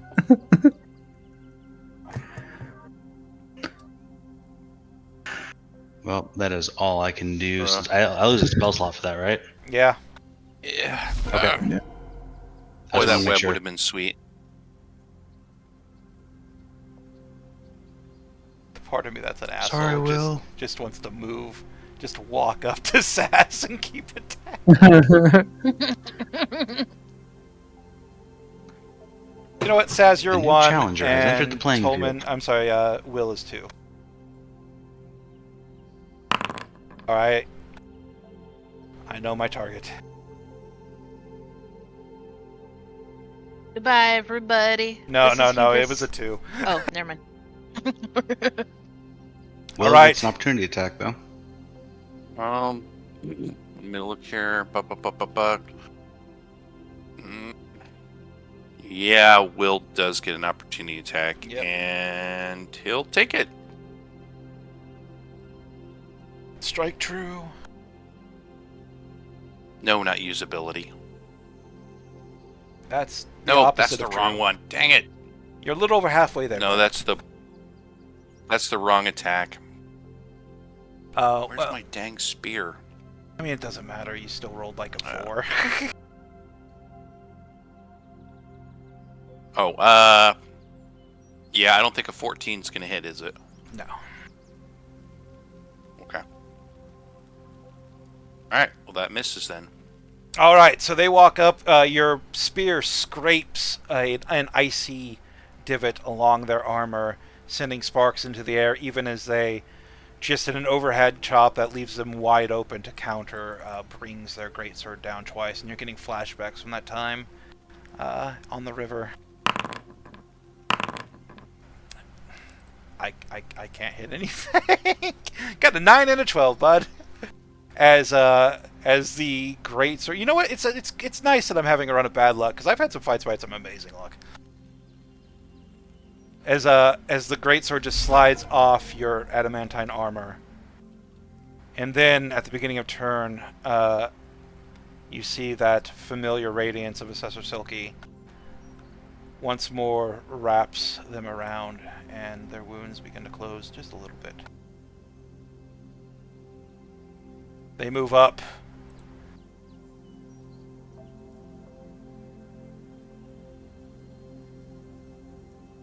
They're just going to move right here.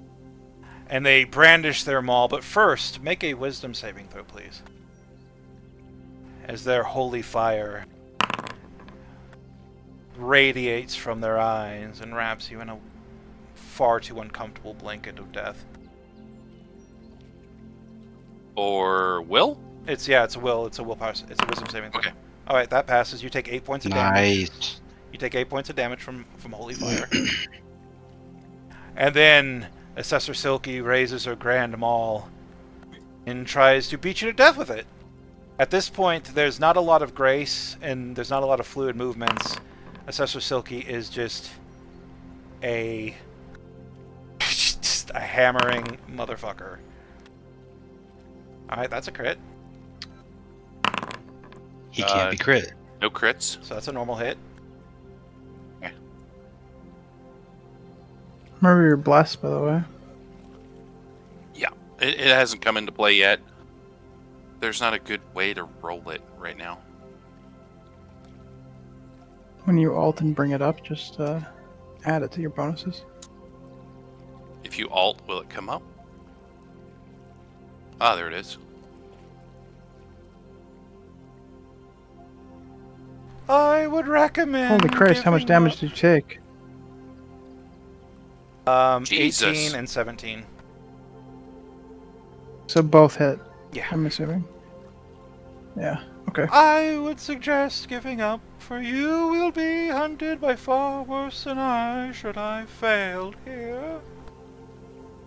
And that is Assessor Silky's turn. This person is just looking up at the sky, just moving back and forth as if confused, as is this person as well. Meanwhile, Silverstring.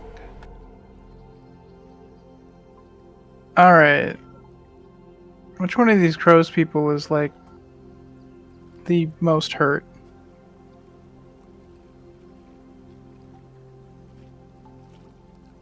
Definitely this one I'm pinging. They're bloody. Their armor is indented. They've taken a fireball and a lot of beating from Saz. They're not doing very well. I'll move over here to get a clearer shot.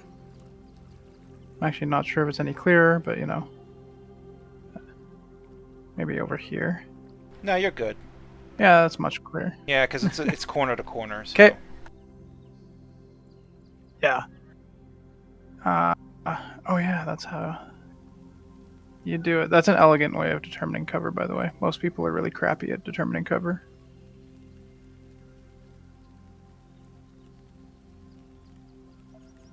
Alright. Do I want to do anything big? Well, bigger. It is a mini boss fight, but just a mini one. It's a mini boss fight. Now, 2 levels ago, this getting would our have been butts kicked. 2 levels ago. This would have been far worse. Yeah. Bad enough as is.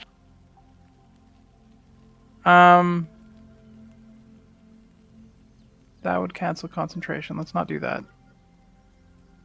So, okay, how far away am I from her? Far enough. I guess I'll just Eldritch Blast twice. You're a warlock. I'm going to try to push him back. 2 warlock things. Yeah, I'm going to try to push him back this way, if I can. So, first attack will be... A crit. Oh, shit. A crit. Yeah, and they move how many feet? Nice. For 12. 10 feet Is it away or towards? with a Repelling Blast. Away. Yeah, Repelling Blast always away. It's force movement. Oh, I'm not shooting the Assessor. Oh, my bad. I'm shooting the one The I'm super targeting injured one. right down here. I mean, Is he dead? yeah. Oh, okay. So I just like splatter his corpse across the side of the face of this crow smasher down here. Yeah, just yeah. Go and describe it after you go and do your second attack. Right. And then the second one will target that lower one. Yeah. 22 for 12, 10 feet back. So it'll be like one blast just ricochets the one guy against the other guy, and as I see that, the second blast, I'll quickly readjust and fire, and it smokes the guy in the chest as the body slides down, and he flies back 10 feet. Yeah, they just as this crowsman, she falls to her knees and she's like, I die for justice. And then as a bonus action for justice, I will send a Bardic Inspiration to Will. All right. So Will says, Bardic Inspirations, that's bonus action, that's action, that's my turn. Will, you're up, my friend. All right. Will Let's start frantically with this starts fellow drawing here. lines. And I need a good way to use my spear, but every time I try to use it, it wants to throw it. Let's see here. Nope. I think I might have taken away a lot of your good targets. It's okay.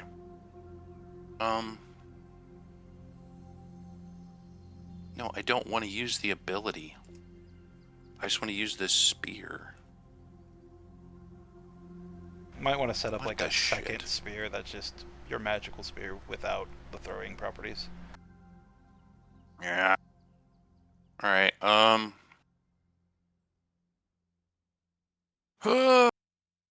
For the time being, let's just use the bonus action attack, spear attack. Okay, so Alright. that's... Who are you attacking? Fortunately, the damage is jacked. Yeah, this guy here in front of me, but I need a plus D4 on there, slash 1D4. Close, it's a slash. Yeah. Oh, no, you needed a 2 because their armor class is 18. Fucking hell. Alright. Yeah, they all have plate. Alright, so then... You do have a bardic. Another one. Oh, yeah, I'll use the bardic. There we go. Thank you Hold on. for reminding me.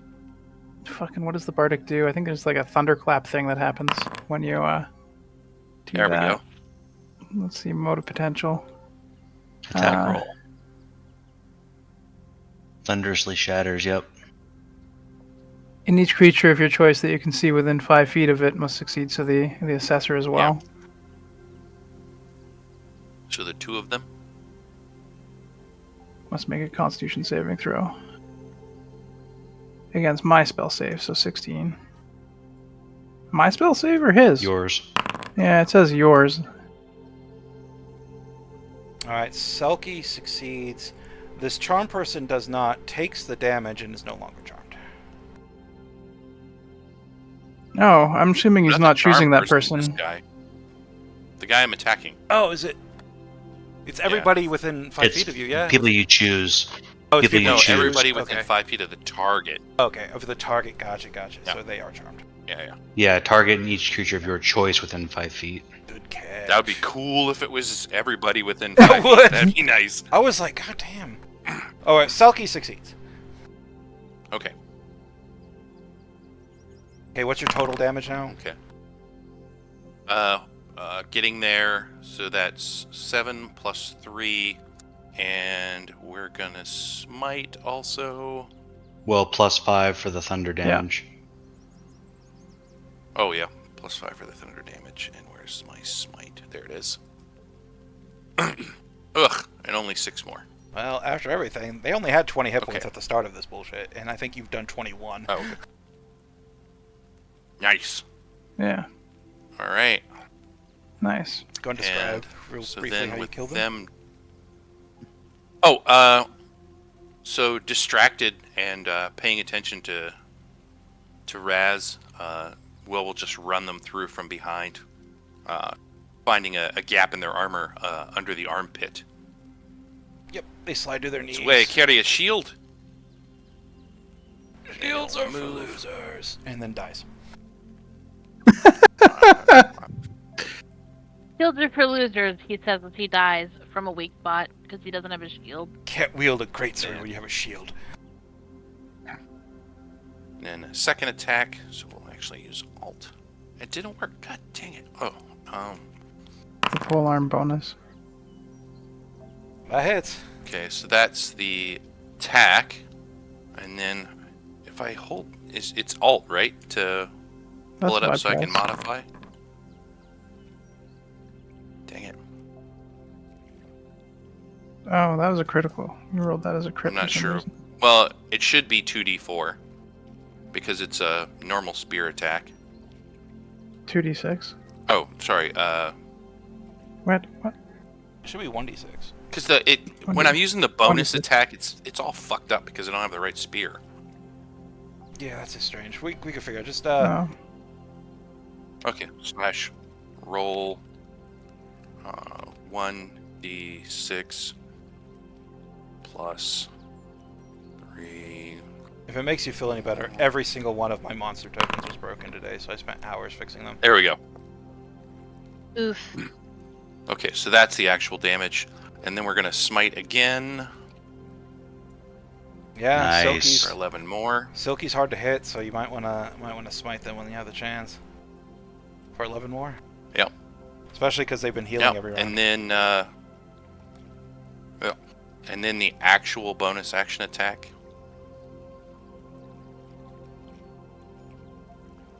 That also hits.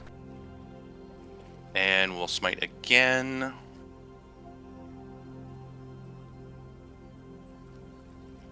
For another 7. Gosh, All these right. are terrible smites. They are not big Alright, smites. so that's action, bonus action. Yeah, this is. Yeah. That was a 1 and a 6. Are they rolling right? Okay. Your Polar Master is also rolling a d4. Got in front. Okay, let's see. Polar Master, the Bonus? bonus one Oh, should gotcha. be a D4. Gotcha. Yeah.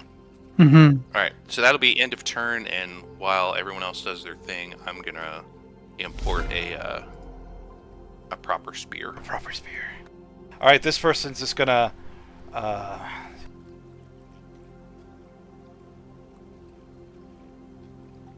They're actually gonna go after Saz. Alright. They just run forward. Shields are stupid! And they just start attacking Saz with 2 greatsword attacks. Just no elegance. That's a crit. Do you have anything that will get rid of crits? No. This is where I go down this round. Wouldn't Uh. that enemy trigger an opportunity attack for Will? Oh yeah. It would actually, If he wants to.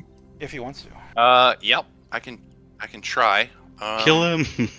I'm gonna Probably can't I'm do gonna enough use to a kill spell them, here. but we'll see. I'm gonna do a shocking grasp with my optional feature. Warcaster. Yeah. 11 does not hit. You'd roll at advantage. Oh, hold they're on, in let me roll armor, again. right? It should be advantage. And they're in That metal 11 armor. doesn't hit. Fucking. Oh, Nice. One Double 400 double again. 11s. Silver String Yeah. has 12s, and now you have 11s. Alright, this first greatsword It is just known. flies through and crits Saz for 32 points of damage, but you only take 5. Yep. As you crumple to the ground unconscious. And this crowsman Oof. looks over you. We're not after you. And then turns, stay down, and then slams it into I'm sorry, not Tolmond, Will. Will, a 22 hits you, I presume. Yes, 22 absolutely hits me. Alright, you take 14 points of damage. Alright. I'll let you apply it. I applied the last couple. That person is dead. Who is this one? Is this one? I don't know. I don't think this one can reach anyone.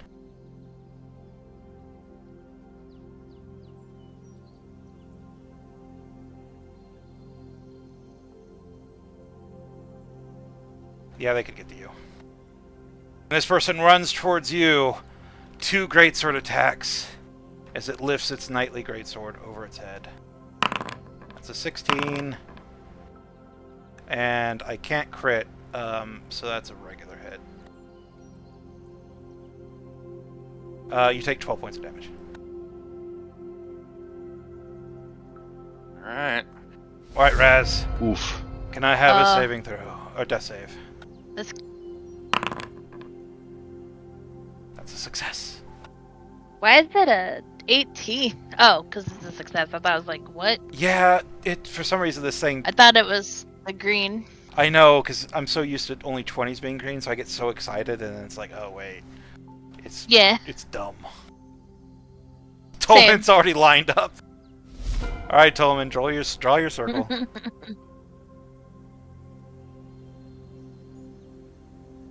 Everybody clap your hands. Except Will. Will's already kind of getting clapped. Sorry, Will. I still can't clap mine if that helps. I'm not in the circle, but you know. Alright. One person succeeds, and I think everybody else fails. Unfortunately, those 2 are no longer charmed. Well, they're dead. I think they might just be dead. Oh, perfect. So You did- a better condition is now inflicted upon them. You did 36 for Fireball. That's a high damage Fireball, my friend. That is a high damage number. That's really high. Nice. Whoops, 5, sorry, 5, did not mean to do 4. that. Especially weird. for a second one. How did you get a critical hit Fireball? I accidentally hit the dice button because I went to check the number to see what I rolled, and then like dice appeared as I clicked, Oh yeah. and so it rolled it again. It just added more dice. So it's 5, 5, 6, 4, 1, 5. I'm resetting. 4, 6. I So literally your only low failed. number was a 1. I literally failed every fucking save. Hell yeah. Nice. We'll take it. Now if only you could have failed that attack roll instead of crit. Go and describe how your Fireball wipes out every fucking buddy but the goddamn Assessor. So once again, seeing his allies down, Tolman begins to sign for his fireball, and he's wreathed in flame and shoots out a giant fireball that just begins to melt and blow the other crowsmen to smithereens. Excellent. Yeah, in a poof of fire, just everything's down. The forest is on fire now. The grass is on fire. The fire's spreading among the trees, actually, by this point. It's starting to get a little shaky for your natural environment. And then suddenly, Assessor Silky watches as all of their compatriots just fall to their knees dead. You have slain my companions, but know that something far worse shall traverse, and hunt you should I fall. Go ahead and finish up your movement. Anything else you'd like to do?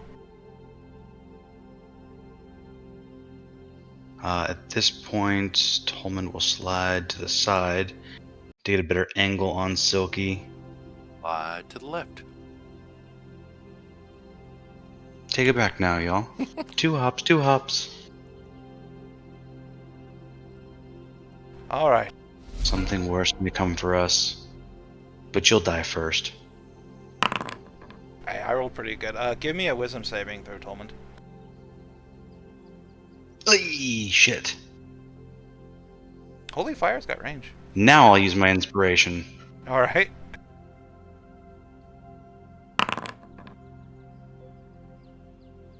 Oof. Oh, Alright. You take Yo. that sucks. you take 14 damage and are blinded. Okay, so that's 0. And that's 4, so that's 42. Did you add your bless to that, Tolman? I did not. Roll it. And your bardic inspiration that Silverstring gave you? Yeah. You should add those. Tolman doesn't have Bardic Inspiration. So 16? You got the first that one. passes. Oh no, Raz got it. Oh, yes! You I'm take- not blinded. You take 7 radiant, but you're not blinded. That means I still have temporary hit points. Well, max All this for just a few fleeting moments Kind of of. life. Death will come for you soon. And Silky adjusts her maul and then slams it in to Will. Will, you're struck. Has it been my turn? Do I have my reaction back? No. I don't remember. Your No, turn was just before theirs. and So I think you already used it. Somebody Okay, moved so it. if I... Yeah. Oh, okay. If I use my reaction, then I can't do anything about it. Correct me if I'm wrong. I thought he used it when one of the other people came up, but you might I have think I used it for an op attack that Yeah. missed. failed. Yeah. The 11 Shocking Grasp. The double 11. Yeah.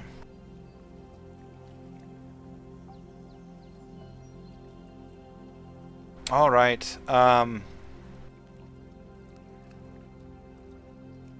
No more bless. Yep.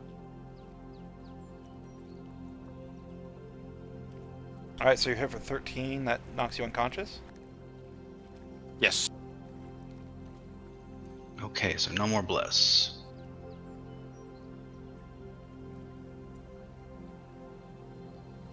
Hi, Tolman.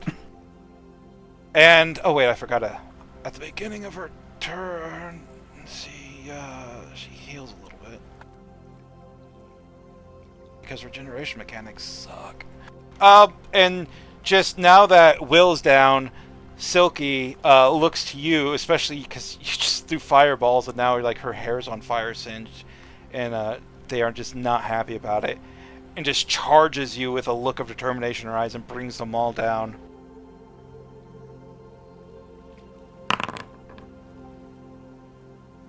That's a critical hit.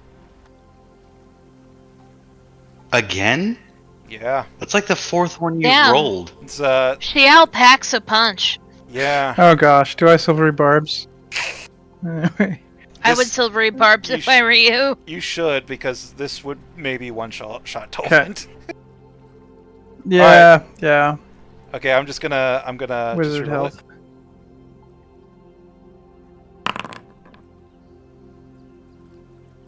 Alright, it's still a hit, but it's not a crit. What's your armor class, 16? It is. Can I cast shield? Can you? You don't know what I rolled, so if you want to cast shield, go for it. The second I tell you what I rolled, it's game over. Sure. Alright, that brings your armor Sure, class why to not? 21. I rolled a 20. I miss. Alright. Fucking, she charges after you. Immediately begins to slam her maul down. Silver String somehow distracts the assessor, and then when the maul lands, it scrapes off the side of an arcane shield that pops up instead. Meanwhile, Silver String, you're up. I will give the silvery barbs advantage to Saz. Razumasaz. Razumasaz. That's awesome. I keep coming up with puns. I'm sorry. My fatal flaw is that I love puns. I love you forever. Puns. All my friends hate me because Puns I are like the height puns. of humor. Oh well, poo on them. Poo on them if they don't like puns. Okay. Oh, I see you changing. First will be changing your prepared spells. Hmm? Oh, I just got a notification. Changing Stoic my has prepared changed. spells? No, it says Stoic has changed prepared spells while in combat. Mm-hmm. I see you, Stoic. Oh. All I did was I marked my spell that I cast. I clicked okay. the spell slot. Shield. Yeah. Instead of clicking shield, I clicked the spell slot tab. Take a healing word for 9 max life. I'll fix it. Will? Oh, You are up. nice.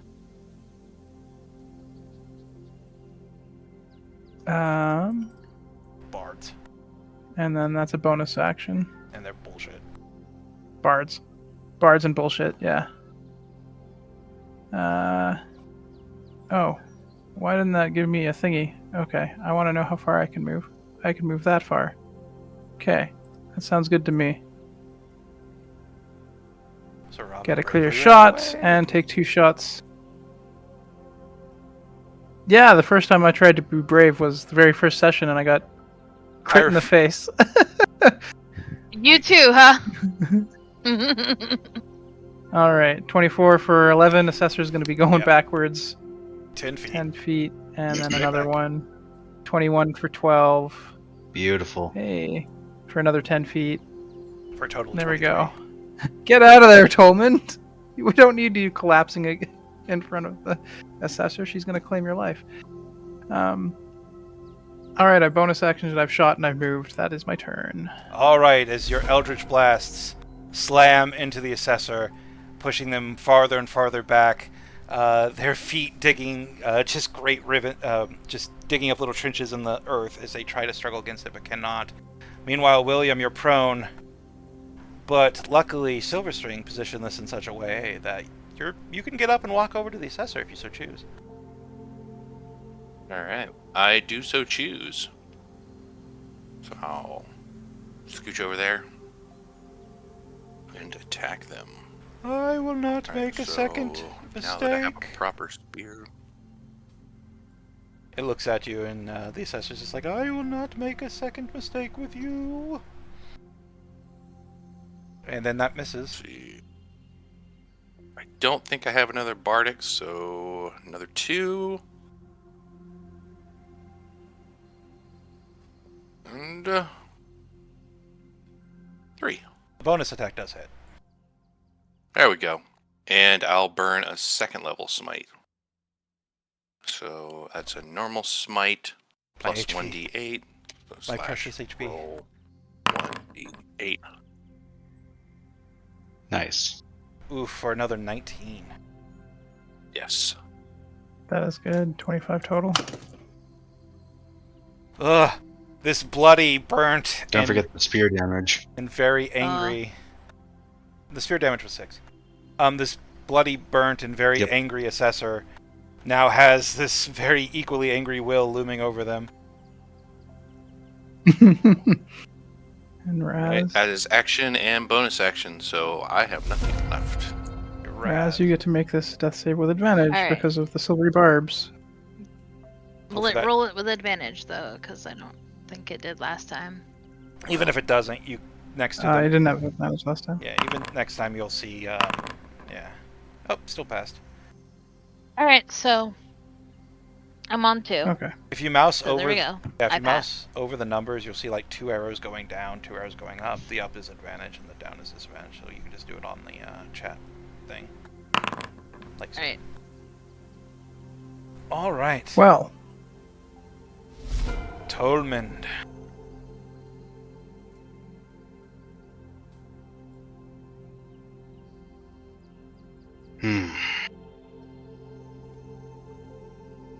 So, since my book is now a familiar, it can't help me, can it? So there is a subtext I did not post, but in my write-up it literally says the familiar is useless in combat. Just wanted to be sure before I asked, or before I tried anything. With that, I think I'm still going to try and cast Chill Touch to prevent that healing. That would be good. Hopefully. I don't Assessor? have any way to make this any better. The assessor has been healing So it just at the is what it beginning of is. every round. Yep. I don't think 18 hits. Nope. 18 actually is exactly their armor class. They're wearing plate mail. So it does hit. It does. Okay, so that will be 7 damage, and he cannot recover health. I rolled almost minimum damage on that. Ridiculous. Look, I'm just saying if I still had my counterspell, I would be tempted to use it on this cantrip. And that would be hilarious. That's a big fucking cantrip right now. Yeah, like your spectral hand just wraps itself around Selkie's neck and begins to choke the life out of them, and they're not able to heal now. Anything else you would like to do, sir? I'm 25 feet away, so I will back up 15 feet. All right. Hang in there, Will. Yes. Hang in there, Will. Go ahead and make a wisdom saving throw, Will. Okay. Well, that succeeds. So you'll take half damage. Alright, you take 7 points of damage. Okay. Oh crap, that holy fire crap. Yeah, it sucks. still Selkie, alive. Hooray!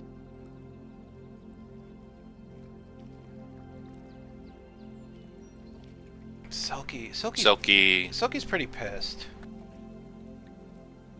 Silky lifts their maul.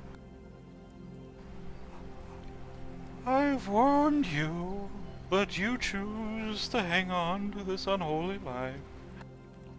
And just drops their hammer onto the top of you, attempting to crush the life out of you, even if it might be the last action they ever do. Okay. Damn, lady, that's not even the person you're supposed to kill. Right? Might not hit. We'll see. And you will take 24 points of damage. Shit. Oh, did they hit me, or is this some sort of magical Oh, ability? no, or no, they something? got a 24 to hit. Oh, then I'll use shield. Gotcha. That brings your armor class up to 24, which coincidentally is what you rolled. So it hits me anyway. Oh, did they roll a 24 to hit? Or was it 24 damage? It was 24 to hit and 24 damage. Oddly enough. Both.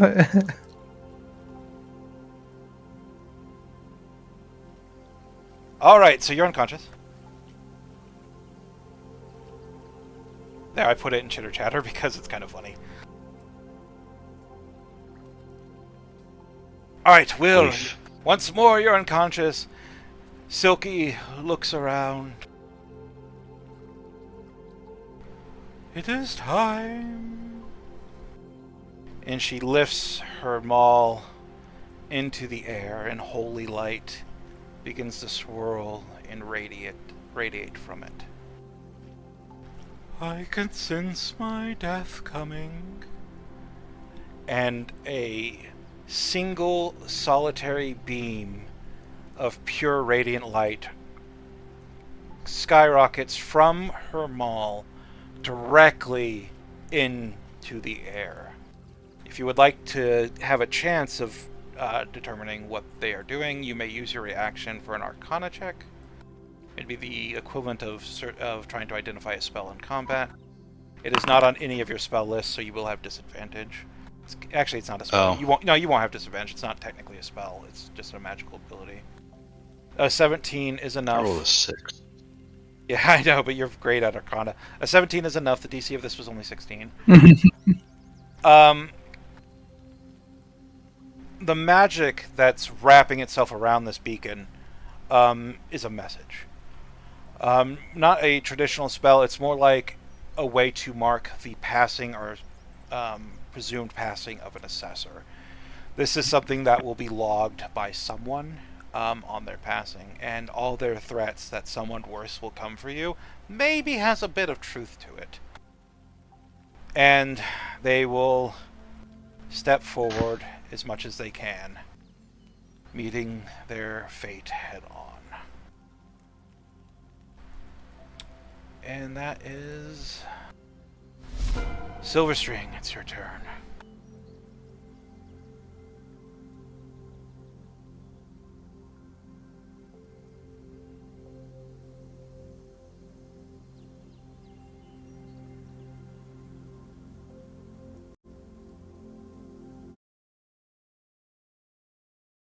Yep, that's a Silverstring we know. No. Oh, you're muted, Silverstring. Uh-oh. Uh-oh. I was muted the entire time. Well, I missed twice. A nat 1 and a nat 5, unfortunately. Yeah, both of your Eldritch I'm Blast going to die. splash Dodges. against their armor. I'm going to die. Looks down. Maybe not. And then I'll move over here. And I will send a healing word to Saz. Saz, you gotta wake up. Hooray! Alright. If I can open my spell thingy. Good Christ. I'm really bad at navigating these menus. For 6 healing. There you go. God, natural 6. 1. Natural 1 on the die. I Alright. mean, I've had pretty decent turns until now, so. You have. Yeah, that was 15 feet, and then I will go 20 back. My dice have 20. been. There we go. My dice have been a freaking roller coaster. Like, holy crap. Failing every saving throw, I rolled like Silky 6 of does them. good.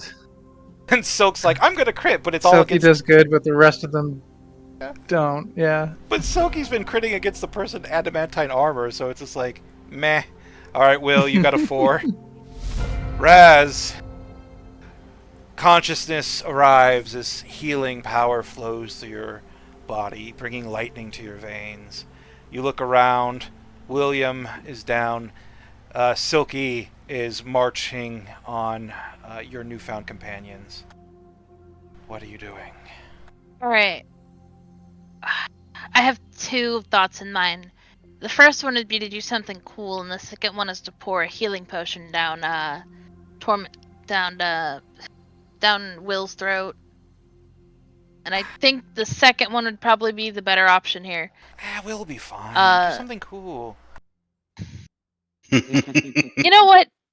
You know what? I will Do blow my something cool. I will blow my healing potion on you later. Oh, okay. He sounded so scared that I was gonna just heal you instead. I jumped to my feet.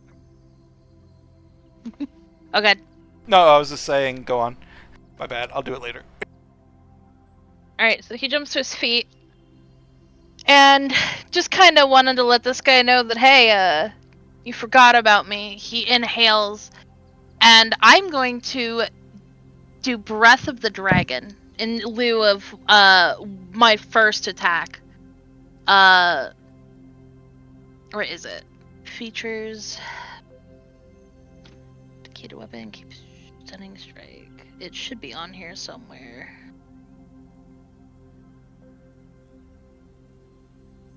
Breath of the Dragon, here we go. Usability. There's no way that my dex save is a DC 11 for one. It didn't add your attribute modifier. It just added your proficiency. What's your wisdom? Oh. My wisdom is like 18. Okay, I wasted a 20 by clicking on that, damn it. That should be like I am doing it in a 30-foot... Yeah. A 15. Dexterity saving throw. I'm doing it in a 30-foot line. It should just whiff right past you, Tormund. Yeah, Tolman's like in the perfect spot to just get missed. Exactly. And it will be... I failed. It is going to be 2d6 worth of damage. So 5, not great.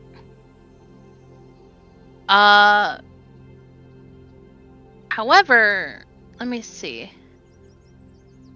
Because I've never actually considered if I could use it twice in a turn. It just says, when you take the attack action on your turn, you can replace one of the attacks with a exhalation of draconic energy. You can use this feature a number of times equal to your proficiency bonus after you regain all suspended uses when you finish a long rest. So it looks like I can do it again. But it also says one of the attacks. So it's weird because one of the attacks. Well, this is where natural language versus technical language comes in, because it's a natural. Is it used natural language or is it used mechanical? So. If it might be the first attack, then I will actually. I'll let you do it again, and we can just look it up. Yeah, I can still move up that way. Yeah, we could just look it up after the game. It's fine. You still have enough movement to reach. If everybody else is okay with that, because if he hits me again, I'm down. Is what it is. Yep. Do what you gotta do. Go and smack. Yep. And if you use your martial arts, you get an extra one, right? Yeah, I get 2 extra from Flurry of Blows, so I can just do 3 hits here. Alright. They all hit. Woo! Yeah, 8, 13, 19 damage. Yeah, I breathe lightning on him and then just come out from nowhere and just jab him 3 times. Alright, Silky just is suddenly covered in lightning, shakes it off as best he can. All of their lovely fur is now just standing like rigidly out with little bits of like static electricity like arcing between the tips. And then you roll up and just start wailing on them, blow after blow, until finally Silky's a bloody mess, just panting on the brink of the death they figured they would be in just a moment ago. They're still alive, but barely. Never take your eyes off an opponent for a second, and that's my turn. Tormund in this, please. Alright, Tormund. Tormund? I add an R, I'm sorry. That's alright. And seeing Silky basically singed and beaten at this point, for dust you are, and to dust you shall return. And I'm going to upcast Burning Hands to the 2nd level. Alright. That's a dex save, I believe. Yep. Yeah, okay, like, I'm not gonna roll it, because I think it's a save for half, and Silky has 3 hit points left, so go ahead and just describe how you murder them. Once again, seeing that fire build around Tolmond, he says what he says, looks at him and says, "Now be gone." And just a wave of fire blasts forth and incinerates him.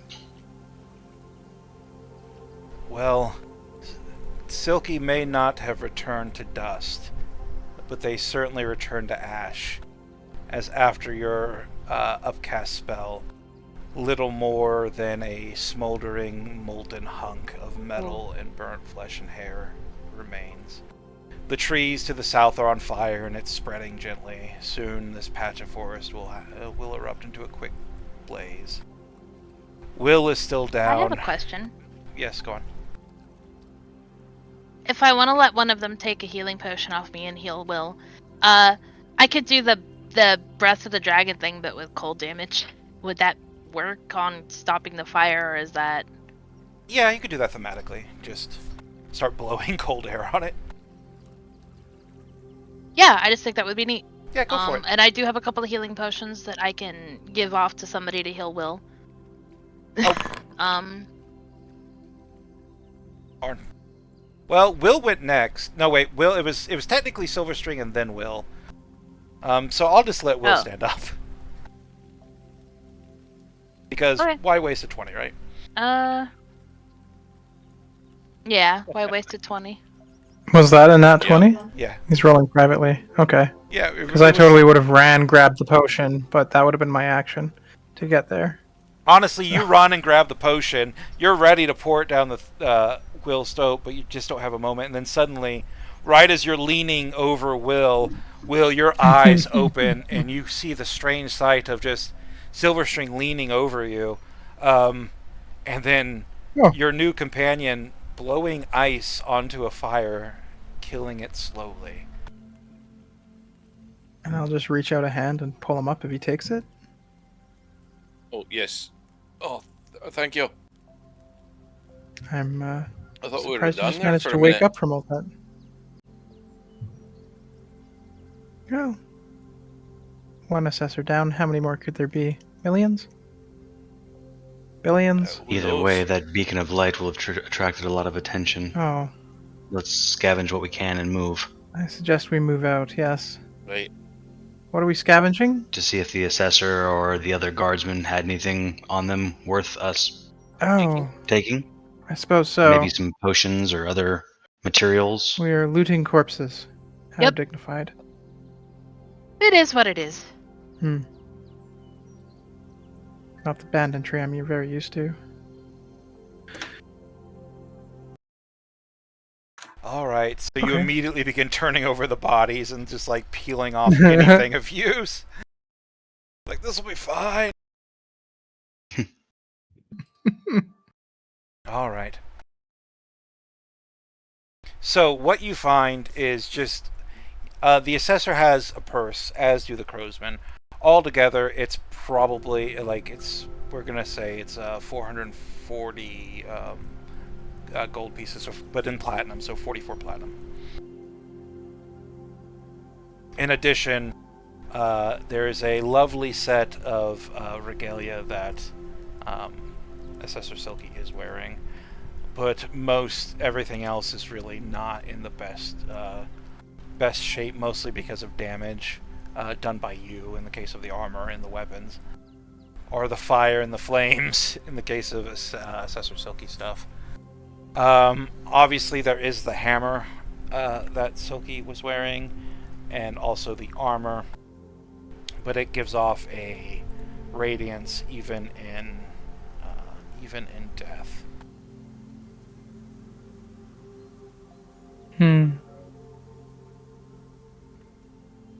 I'm assuming these things are magical. They were left untouched by your fireballs and flame bursts there, Tolmond. I do worry that they're not meant for us, though. What do you think? Would you be able to determine whether these things may hurt us? Maybe Well, you specifically, if you've cheated death and they're designed to bring those people back to the roost, as it were. if I get closer to it, does it immediately damage me? No radiance arcs from the armor to you. You do feel a little uncomfortable around it, however.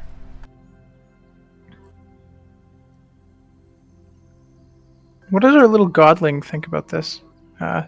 These magical items. Try to attune to its feelings for a moment. Okay. So you concentrate on the presence that still lingers cocooned in the back of your head. You stare at these items, getting a feel, gently ushering the still slumbering consciousness to perhaps grace yourself with its presence. There's a recoil. Not a lot of knowledge enters your brain, but this is bad. This is meant specifically for the priests of death. Putting them on and not being such a priest might not be good for your immediate livelihood. It's kind of what I thought. I will conjure up a mage hand. Pick up the lighter item, because I don't have the super mage hand. I don't have the buff mage hand that's been working out. And, it'll just go into the river and drop the shit in the river. If everyone's okay with that. Fine by me. Just by clever use of Mage Hand and perhaps a few Eldritch Blasts to repel it into the river, because I think everything's too heavy for it. You, some way or another, you get it into the river, and Silky, their armor, and their maul are now just at the bottom of this little ambush bend in the river where you killed a priest. Best to hide the evidence, right? She wanted to kill us. Well, before things change drastically, should we try and get Khan?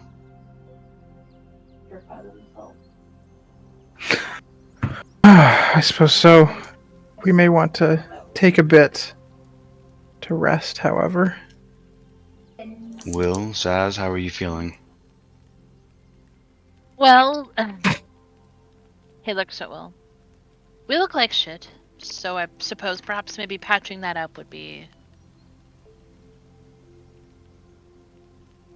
Pretty sure Will is used to looking like shit, but yes.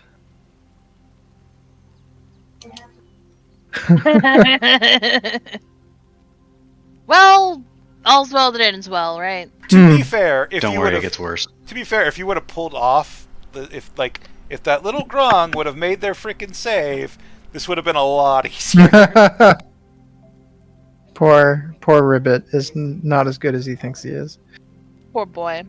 Poor Earl. Rivet did. You sent Ribbit into a not so Ribbit. great situation. Oops. And now he hates us. What, is he also jailed? Maybe. We've got to go rescue Ribbit and Cone. Yep. On. Alright, well. Then he'll be really, loving us. Well, Maybe. leastways. After that, you're kind of stuck with me. And apparently you us. For the Yeah. better. I think we can help each other out.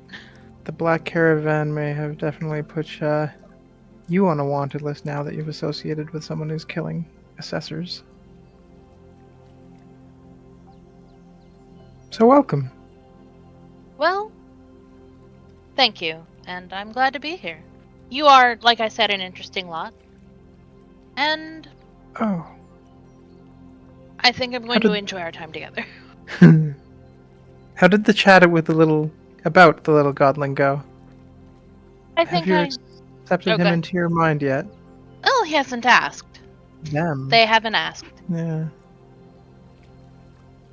It's sleeping. Oh, lucky you. There's one specific thing you gotta do to wake the little guy up. You just haven't done it yet. Leave me alone. All right. So the Well, battle's I haven't over. done anything yet. Yeah. Well, the battle's We over. just venture into the forest for a little bit The and rest, bodies and are then hidden. How long do head you wish to back. rest, my friends? I'm worried about that beacon calling reinforcements quickly. We should move off the riverway. I'd like to hit the prison while hopefully everyone was here before they're restocked. Well, if they're sending... If you think that they're going to send reinforcements after you... Well, after us... that could mean that maybe perhaps a jailbreak under cover of night would be a tad easier. Where So, should we go to take our rest? quick question. As long as they don't do much, can they take a short rest on the move? Out of curiosity? I do make you actually like rest a little bit. I don't. Well, the I reason don't why I'm allow asking is travel. because... Oh, damn, I was going to say because they could just rest on my floating disc. Well, we did come here in a wagon That's with a true. camel. Yeah. Let's see. I'll let you Yep. rest. I'll let you rest in the wagon if you brought the wagon for sure. Yeah. That should be fine. But hey, The cart can only hold 2 people though. But just... Mm, Oh, it's definitely got to be you two. Yeah. yeah. Tolman, how are you doing? I'm perfectly fine. Short on magic, but fine otherwise. I have to say Okay. this, and I apologize. This is how you could tell it's one of my mini bosses. Only half of you almost dead. If it was a boss fight, all of you would be almost dead. So fucking true. Yeah, To be fair. no shit. I would have had slightly more longevity if I'd planned that out better. That was a real that was a real bold move to just be It was like, ballsy. I'm here. It's like, Yeah. oh no. I don't know. I think it was totally smart and like the best move I've ever made playing monk. It worked out. Total. No, it wasn't. I was embarrassed. I also missed you so many times. What, So many embarrassed to times. run in there? There's only... Listen, I have to be up close unless I'm It's- breathing like elements at people. Yeah, exactly. It's kind of what you do. Which, All right. It's what monks do. So real by the way, your elemental mastery is quite interesting. You think so? I find it fascinating. Perhaps one of these days I'll tell you a little bit about it. It's a learned craft.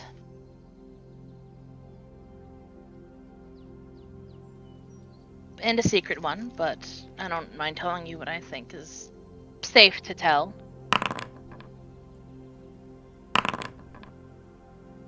Okay, let me roll some hit dice. All right, we're gonna go and take a short Oh, rest, may I... and we're gonna take a little above table break. Song of Rest. We're gonna take a little above table break, Alright. and then we'll come Oh, back yay. in about 5 minutes or so, and then we'll see about the con situation. All right. So I'll see you guys Yeah. in 5 minutes. And everyone get 1 extra hit point from Song of Rest. Alright, Sakura's coming in clutch. so I'm at 51 out of 52. Could be worse. I just spent all of my hit dice though, so that's nice. And I've got my thing, so I don't need to worry about my key points, which I don't. Do I get key? I thought I Oh, it's didn't get key beautiful. I points get back one of on- those back. You should get them back on a short rest by now. I totally thought they were only on a long rest. Nope. Hell no.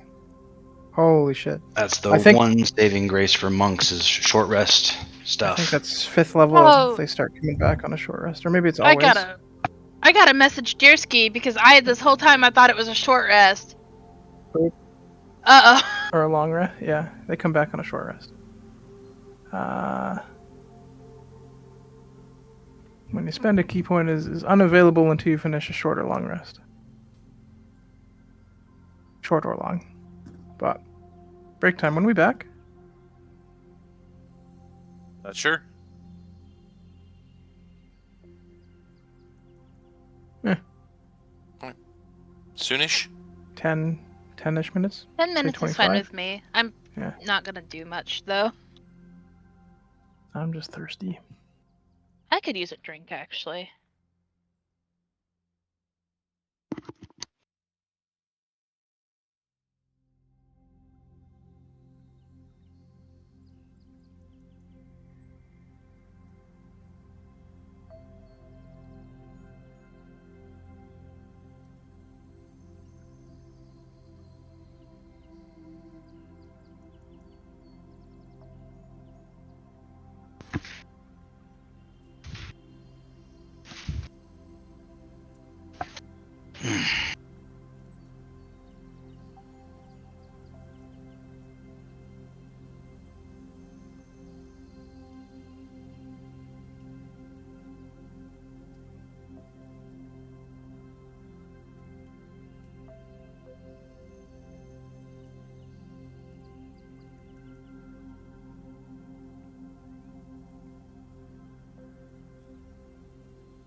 Oh, nice. I can get a 3rd level spell slot back.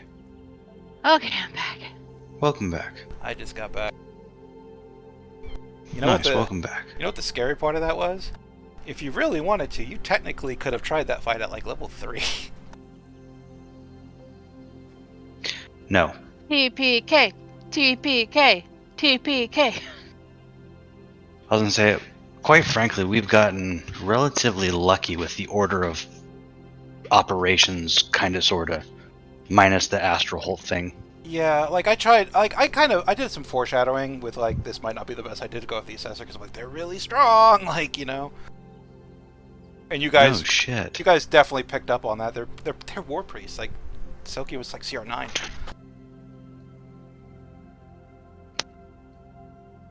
Then they had 6 CR3 knights. Yeah. Thank fuck for Fireball. Oh, Well, as soon as you said like plate armor, like everybody's in plate armor, I'm like, I'm probably not gonna hit most of them. How's their dex?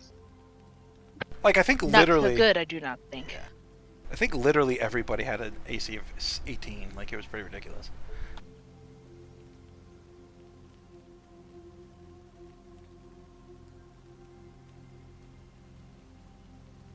I did forget to use the once, like once or twice I could give Silky a +10 to the hit, but I don't think that might have let me hit once or twice more. But it's not a big. Were they basically an Oath of Conquest paladin? No, they're literally the war priest, or the war priest from it's a stat block from, I think, Mordenkainen's. It's like a CR9 stat block.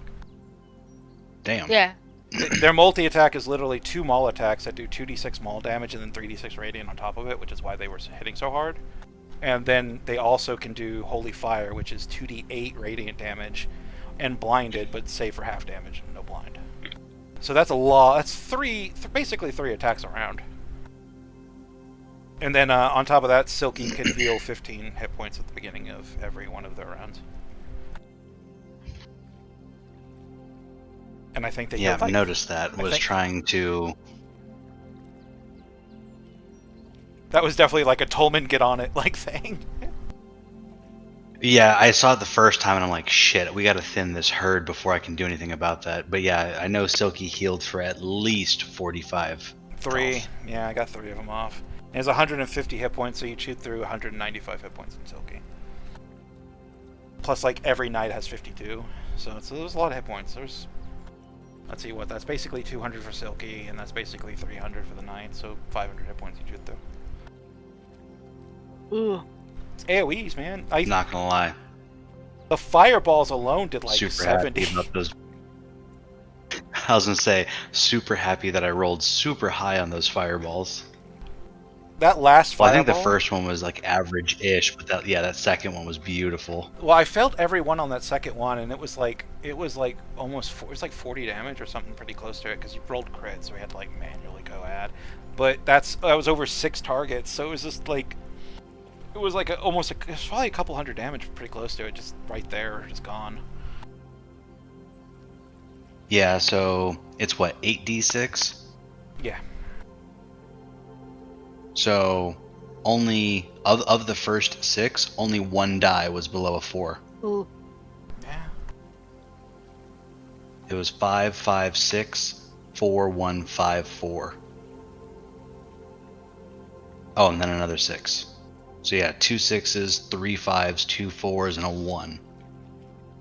I felt bad for Saz because I'm like, do something cool because I figured Saz you'd be able to drop Silky because Silky had 27 hit points at the beginning of that round, but it was just like the 2d6 was like pretty low. It was only 5, and it's like they had 3 hit points it was left. good.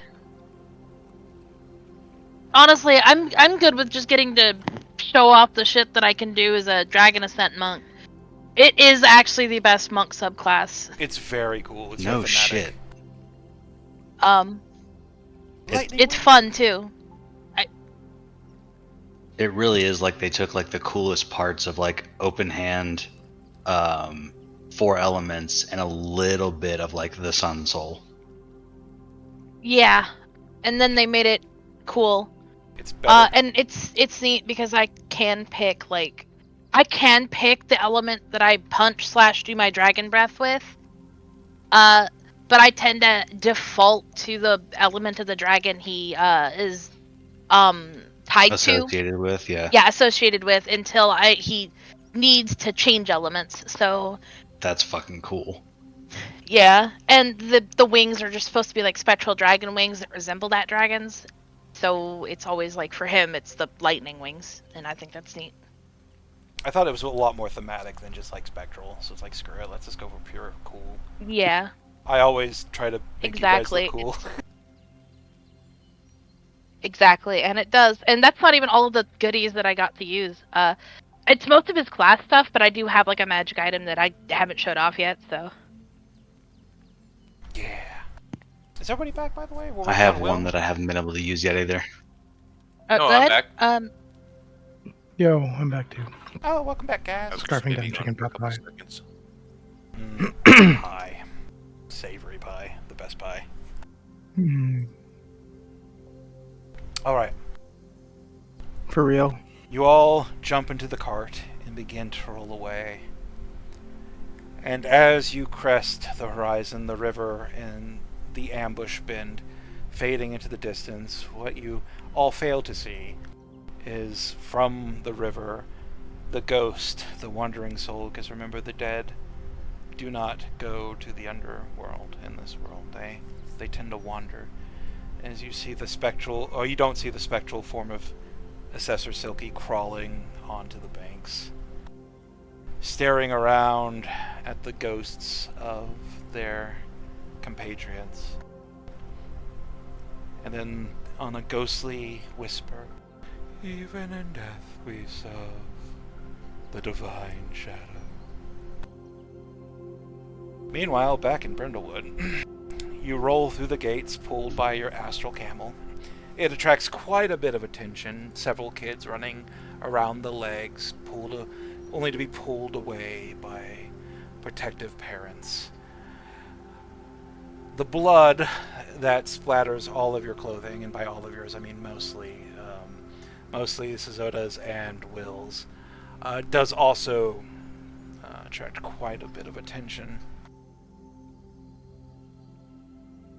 Now that you're back in town, rested as much as you can be, what is your next move? I think the plan was to we go head to right to the the jail, jail. Yeah. Alright. Maybe spend a moment to What? clean up and not look so conspicuous. Show up to the jail covered in blood. I would just suggest I get it off. I was gonna say bathe in the river.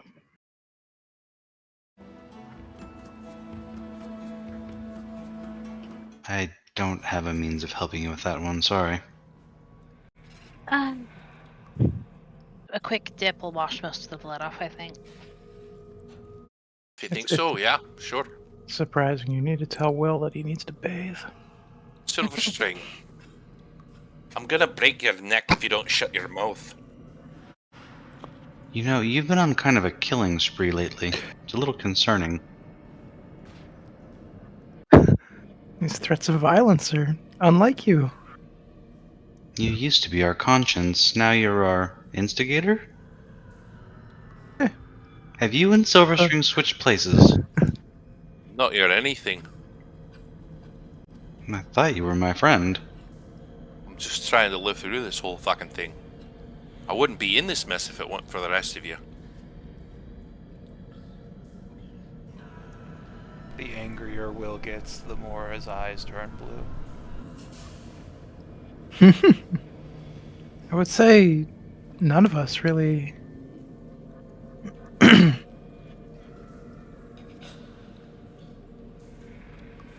started this entire process. The little godling just chose us. And the cultish assassins definitely chose us.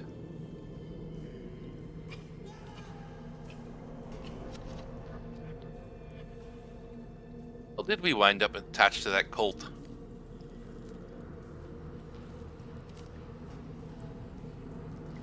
Frankly, I have no idea why it was decided to be now. I don't know. A lot of this keeps coming back to you, Silverstring. With you guys in the tavern. Your name keeps popping up a lot. Eh, We're all maybe wanted. true. We're all wanted dead. You're wanted alive. The cultists seem to recognize you. That was The literally dead spirit of the cultist calls you out by name. 4 months ago.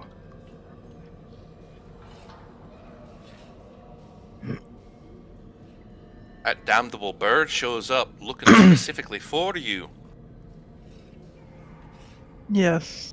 Well, it's true. We all know that my dad wants me back for reasons unknown now. I don't know why now, and I don't know why you guys were involved in it. It must be, I believe, still something more than just, oh, father wants to see his long lost son that he loves so much. It's a load of shit.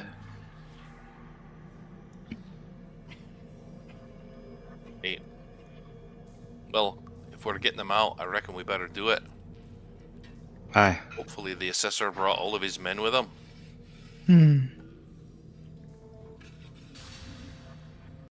Tolman, can your familiar fly and see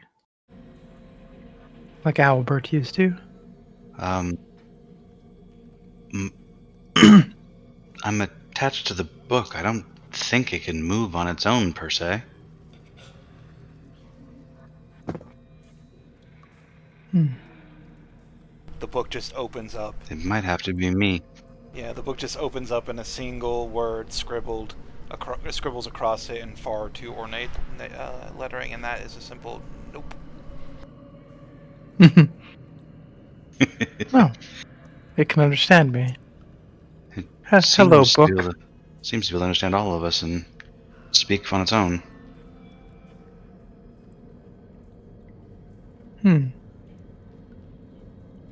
The book actually opens up, its leaves fluttering in a non-existent breeze, almost as if it's waving, before closing with a solid thump. Wait a second.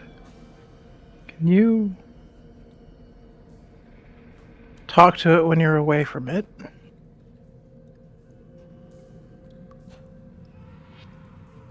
DM? You haven't tried? Wow, my internet really just wants to say no today, doesn't it? Oh, my ping is at 800, it's crazy. Oh, is it one of those days? Yep. Seems to be. I'm not entirely sure if I can or not. We could try. Put it on that chair over there, walk away, and say something funny. It smells of elderberries or something. Sure, I'll give it a shot. All right. You put the book on Was this on the chair and then step away from it. I'd probably just hand it to one of you two and then walk away a couple feet. Are you sure? Just don't drop it. If it tries to bite me or something, I will drop it. The book sits heavy in your hands, looking threatening and book-like. The sheer thought of education terrifying you. I don't read much. These are friends, not food. You can't just demand time on my desk every time I'm doing something. But of course they can. They're a cat. I was about to say that works for both cats and I'm books. very sorry. I'll take... yeah. True. I'll take the book and step back from... I'll just sit in the chair. So Tolman, Leaf through it randomly, be like, I don't understand this. It's not sheet music. So Tolman, you do hear a voice in your head, though it's reluctant. I can, of course, communicate with thee, though I do not wish to do so. It is uncouth.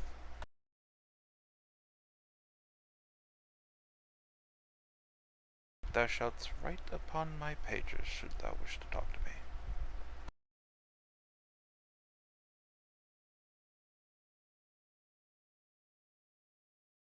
Very well. Then I'll grab the book back from Silverstring. It kind of works, but not clearly. Not as it should. Oh. I was just thinking, maybe you can leave it in an inconspicuous spot and it can report. Spy. I'll be honest, I don't think it wants to. Who's familiar as who right now? You were taking orders from a cat not too long ago. True. What are we doing here? Well said. We're breaking Khan out, and possibly Ribbit. But what was all the business with the book there? We're having experiment time? I mean... If a book can be I was going to try and sneak in and have the book report what I see to you. a scout, yes, then we can better assess the situation and know what our options are. Throw the But book through the window? if you want to go in and get your face bashed in, I'd rather you Not didn't. Yeah, Not necessarily, but what were we going to do with the book? It can't move. I don't even know that yet. Maybe it can move. Can Not that we- I've seen. scout around and see if we hear or see anything. Sure, like, Will and Silverstring are pretty much right next to the front door. It's just a simple set of steps leading up to a door that's currently closed and locked. Just in case you try the handle. There is a note on the front that says, "Will return in a moment." In the common tongue. Hastily scrawled.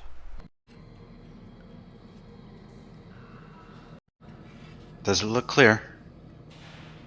The door is closed and possibly locked. Have you checked the windows? Well, I can probably take care of the door. You want to go to the front? Give him a moment. I think he's running around the building to check the windows. I'm gonna peek through the windows. Do I see anybody on the inside? The inside I'm is... assuming like all these people are just jailed. Give me a perception check. Sure. Money, big money, no whammy. Where are you, perception? There you are. It's 12, isn't it? Oh, no, it's 11. 11's the theme today. Alright. You look around and you don't see anyone. The place does look a little disheveled. There's dust here and there. It hasn't really been used, at least this front office that you can see hasn't really been used as a traditional office in some time. The door leading to the cells is open. You can see a few wretched-looking souls half dead in there. And there is another door to the left as well, and you can vaguely see bits of odds and ends in that room, but not too much. There's something to the right side of that desk, like the little desk you see. But there are, I should say, the counter, but you can't see what it is. The angle is too steep. Okay. So I don't know if it's like a living thing or anything. Whatever it is, it would have. It can't be as tall as or... it can't be as tall as a person or even a halfling. It would have to be somebody laying down or sitting down on the floor in order for the counter to block it completely.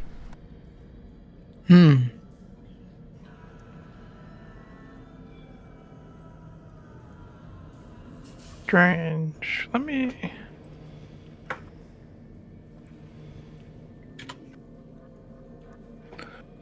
I want to look up one of my spells.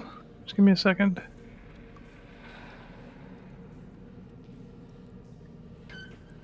I mean, yeah, it wouldn't work. You could see inside, so if you have Misty Step, you could literally Misty Step inside.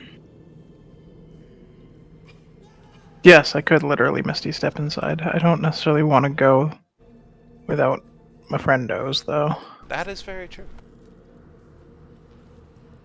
You look through a barred window and you see what appears to be an evidence room. Thieves' tools, bits and bobs, broken instruments, chests full of just confiscated goods. Most of it broken and are in disrepair, but some of it looks serviceable. There might be something worth looting in here.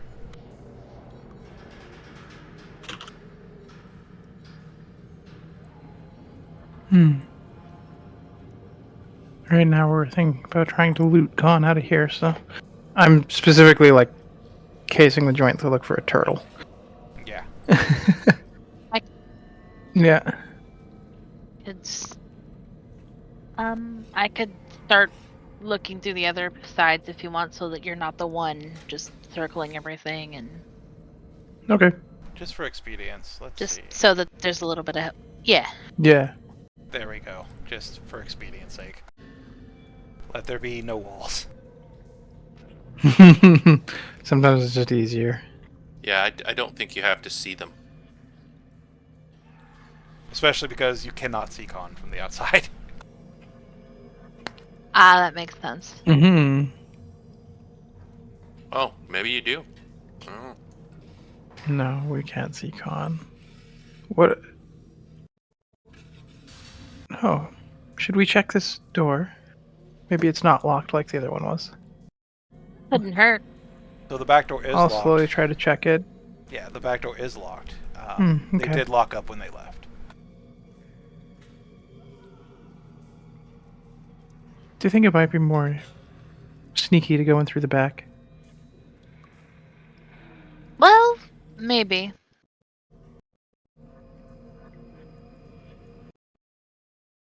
I kind of skulk over to Tallman. Maybe we'll come through the back.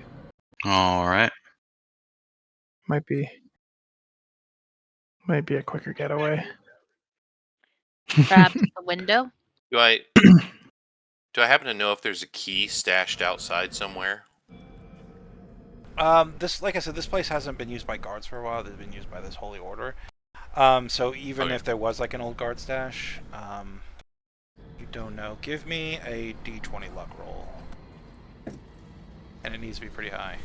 A d20 what roll? Just a regular Luck d20 roll? check. Like, yeah, it's like basically luck. Boop. That is the opposite of what you needed. Now, if like you even take a moment to check old stashes, because surely some of your compatriots hid keys, but they've all been cleared out or just gone over. Maybe the tsunami washed them away. And now you all stand by the back door, leading into guard quarters, picking the lock, I presume.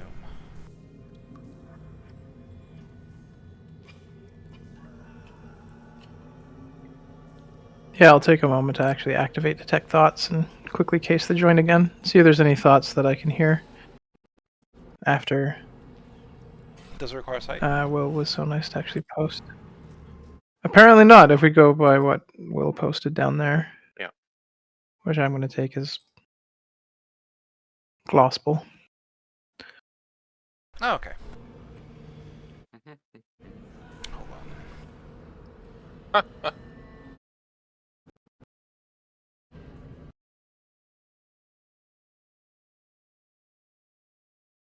So yeah. I guess I could have done that as like casing the joint the first time. We didn't know. So Now we do. No, you're actually wrong. It has the general divination things of like feet of stone, lead, etc., etc. You won't be able to really hear anybody's thoughts. Okay. Yeah. There's just too much in the way right now. Yeah, it has it. Yeah, and a lot of divination Okay. spells kind of have that built in with the stuff like this. All right. Who's Yeah, picking just the go lock? through all the thing. I know the Does anybody have thieves' Prob- tools? I do. Tolman. All right, cool. So probably me. Tolman the Let's wizard. try to be quick and quiet. All right, these outer locks are not the most difficult things. You're able to fiddle with it for a little bit, and just when you think you're about to fail, the lock pops open with a very resounding click, and you're in. Be on the lookout for traps. They Would they really trap the place that they're planning to come back to? I mean, don't put anything past them. There might be an alarm spell or something. keep an eye out for thread laid across the floor. Why would Fred be laid across the floor? I thought he Thread. said thread. Oh, Wise ass. That's how that spell works. At it again. I thought you were a spellcaster, fuckface. I am. I just did not understand what you were saying. That's my bad. These inner doors are mostly left ajar, not even locked or closed at all. You're able to freely go in, and when you enter the cells proper, to your left as you enter, you can see just 3 people, 2 gentlemen and a lady, just chained to the wall, wearing rags of their former clothes, branded here and there, various signs of misuse, and perhaps even to go so far as mistreatment and torture. Very underfed. And it takes you a moment to realize that they're dead. Just left here to rot on the shackles that chain them. Oh, Well, they certainly haven't been kind to their prisoners, have they? That's a shame. this is brutal. Now that you're inside, Sazota and Tolman, once you pass by this door and you look over, you can see there's a lot of blood on this counter. This counter right, like right, oh wait. Yeah, this counter right here, there's just a lot of blood, like sprayed over it. Tolman, are you ready? Alright, I'll probably investigate the area just to kind of see, yeah. Alright. Tolman, you go over, and as you look over the counter, you can see what looks to be a little grung child with its head caved in, left to slump to the floor and die. Oh. Kicking the corpse over, you realize through the mutilation that it is Ribbit the Ripper, slain, perhaps, by Oh no. Assessor Silky after the ambush was discovered in his thoughts, punished for his part in it.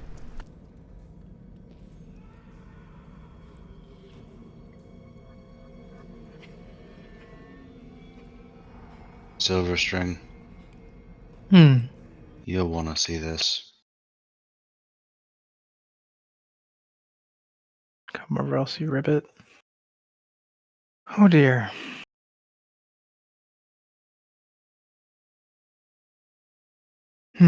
Well,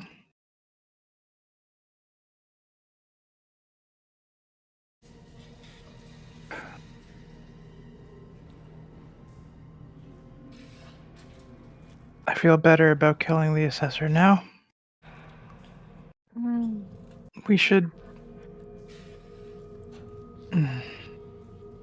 We should inform Earl's parents. If he has any. Or the people that care for him. It's not right. If This isn't what guards do. I've been in these cells. I don't see and haven't seen any guards here at all. No. I suppose it was just that order now, and all the grim torture and murder and just wanton chaos that came with it. Doesn't really make you feel good about the god of death, now does it? Not really.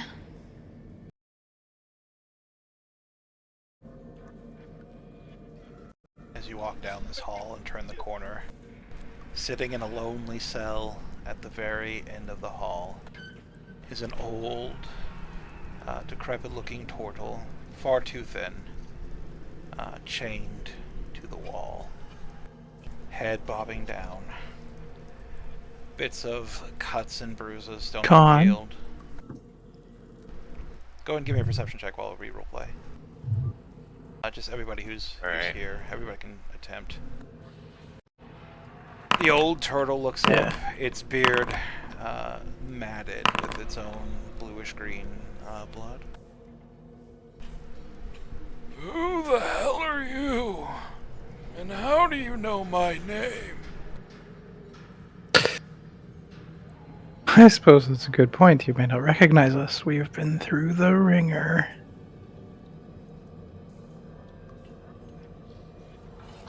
Holy shit, I recognize that voice. Tolman, you stop right as you're about to step on some runes, buddy. You do see them. I think everybody but Silverstring saw them. They are actually on the battle map, they're just very faint. Now, why would they want to protect an old turtle so badly that they would lay down a trap like that? Specifically for that? It's a trap to bring us here. To catch us, yeah. Ah. No, that's not a trap. It prevents divination. It also prevents magic from entering or leaving my cell. It's a death wish for me to cross that room. I don't suppose you'd be able to dispel it? Unfortunately, no.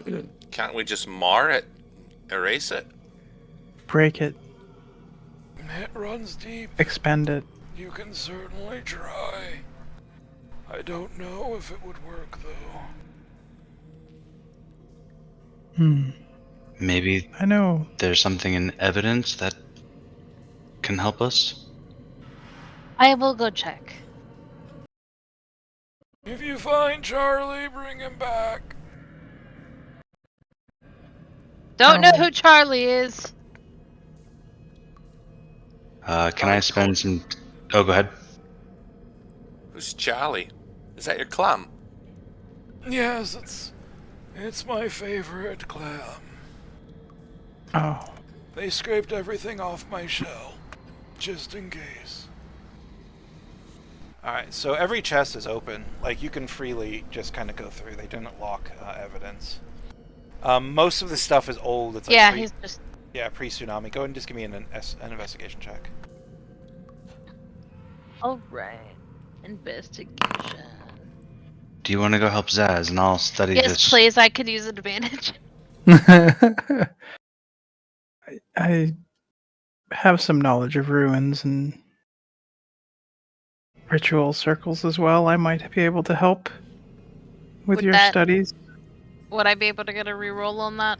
Sure. Because of the help action, or? Yeah, go for it. 17. You find a very dried out dead clam that can only presumably be Charlie because it was kept out of water this whole time.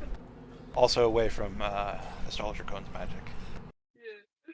Most of this stuff is petty. It's like thieves' gear, a few bits of armor, it's weapons, nothing super useful. Anything of incredible value was probably taken, or to be perfectly honest, perhaps embezzled, or I should say, lawfully repurposed into somebody else's possession.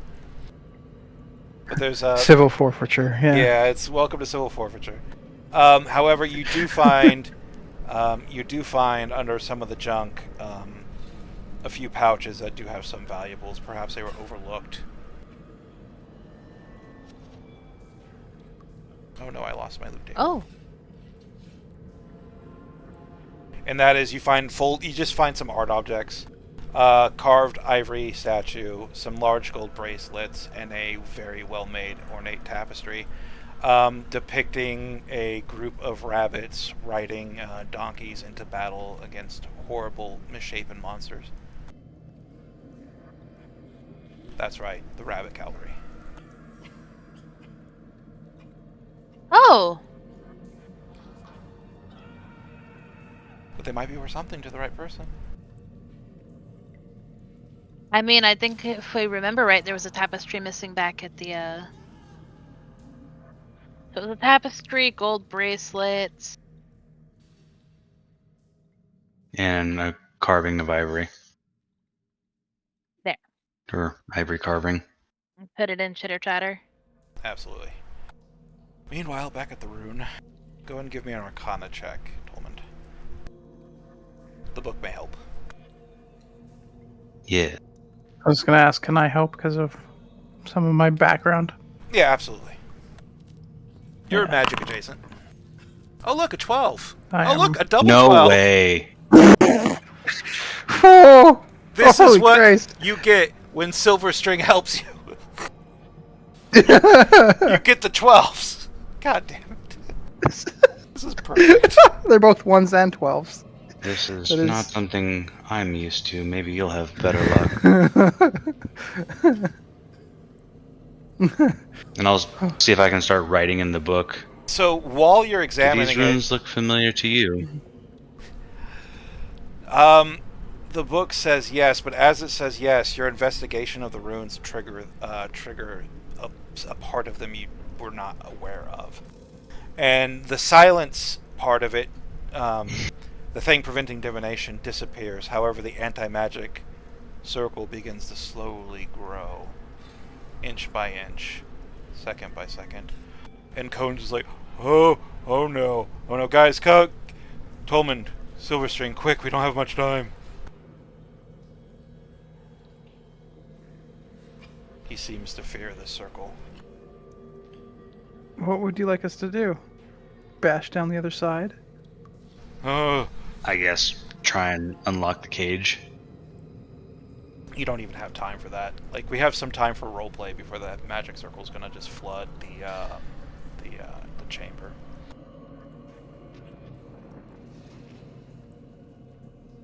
Hold on, I gotta... Can I counterspell it?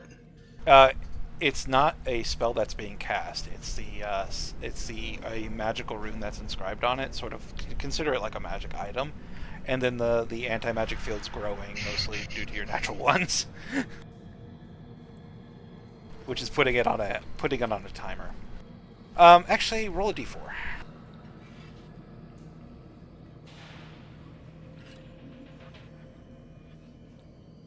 Tolman. Okay. We're gonna go ahead and I'm just gonna roleplay. I'm gonna roleplay a little bit, and then I'll ask you to do things. And you have 3 actions to do. Basically, is how many attempts I'm gonna give you. But you don't know if there's trapped. You haven't investigated it. You haven't checked the actual cage yet. But meanwhile, Astrologer Cone is going to approach to the end of his chains. And he was not going to reach through because that would put him in the anti-magic. We don't have a lot of time. Listen. Do you have the seed? Do you have it? Yes. Yes. Good. Listen, west of here, There's a hidden beach where you'll find an associate of mine. He is meant to help us escape this place when the seed grew. Has it grown yet? Has it hatched?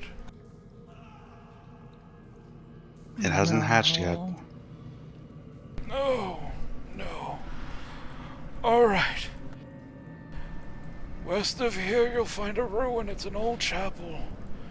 I used to visit it in my youth.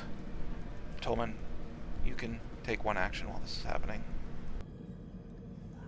Question, is this a window? They're bars. Barely wide enough to like reach. Can a I hand see through. out? You can see out.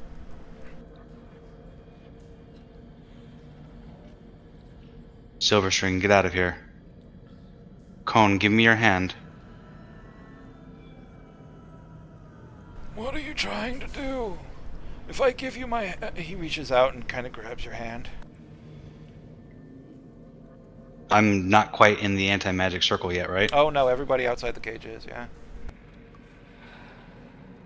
Oh, we're in the anti-magic? Yeah, this whole area is. This whole front of the area. It's currently spreading inside Cone's cage. Which means it's also down the hall a bit. So yeah. I figured that's what you're... I was outside of it. I'll give you another action. He's like... So Cone's just gonna slap your hand away. Magic's not gonna work. Quick, Silverstring. Tolman, listen. Go ahead. Is there any other action you'd like to do? You can try to pick the lock. I mean, I can see if...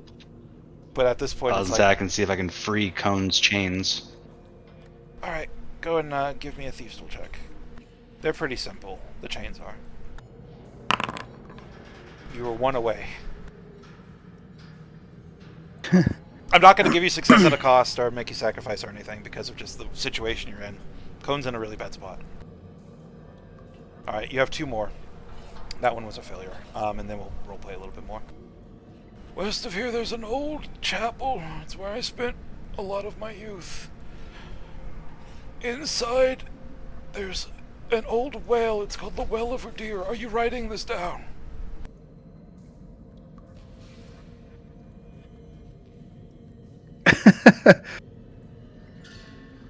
I don't have a lot of time. I guess at this point, Tolman will start writing. Thank you. I don't have a lot of time. One second.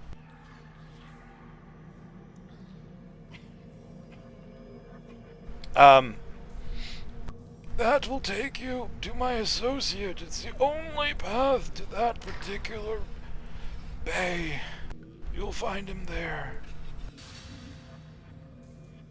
Promise me you'll find the well. And be careful. The defilers are beginning to awaken. The seed's attracting them. I'm sorry I didn't tell you sooner.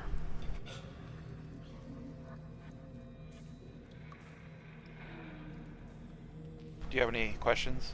You have two sort of breaks in the RP before the anti-magic field encompasses the entire cell. Yeah, try to do something? You can. Okay. I'm assuming magic items don't work in this area either. No, they don't. Yeah. Goddamn, can't use mayonnaise to lube up the lock. Oh, your mayonnaise is cut off. No, my endless mayonnaise supply. Yeah. I am going to try to do something stupid. I'm going to try to bite the lock to break it off. You're just like, it's like an anime, the person who bites the blade and just breaks it is a One Punch Man. Yeah. I'll do an attack with it. I should be able to do an attack with it. Where's the attack? Alright, I don't have an attack. The lock has an AC of 15. I think you just hit it, right? 1d20 plus con plus my proficiency. Oops. Its armor class is mostly reflective of its hardness. Yeah, it's solid steel lock. Yeah. So you bite it with your vampiric teeth, like one of your teeth chips a little bit, just immediately regrows, but it's still painful. What are you? There's Cone just kind of. Oh, I should have. There's no saving me, my friends. I'm gonna be in the anti-magic soon. Find the Well Over Deer. Find my associate. I'll just scream out for Will. Will, you hear somebody? You hear Silverstring screaming for you at the end of the hallway.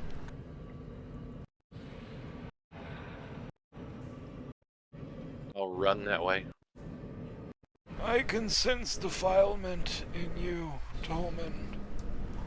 And I can sense it moving down the hall. I won't ask what brought you to do this, but you must cleanse your soul of it as soon as you can. You do not want to How do we become cleanse it? a defiler. Ask my associate. They will tell you. And tell him I succeeded in my task. I found you. Keep the seed safe. Will and Saz, you turn the corner just as the anti-magic shield's about to hit Cone. You have enough time to do one, like, very quick reaction or say something. Fuck. I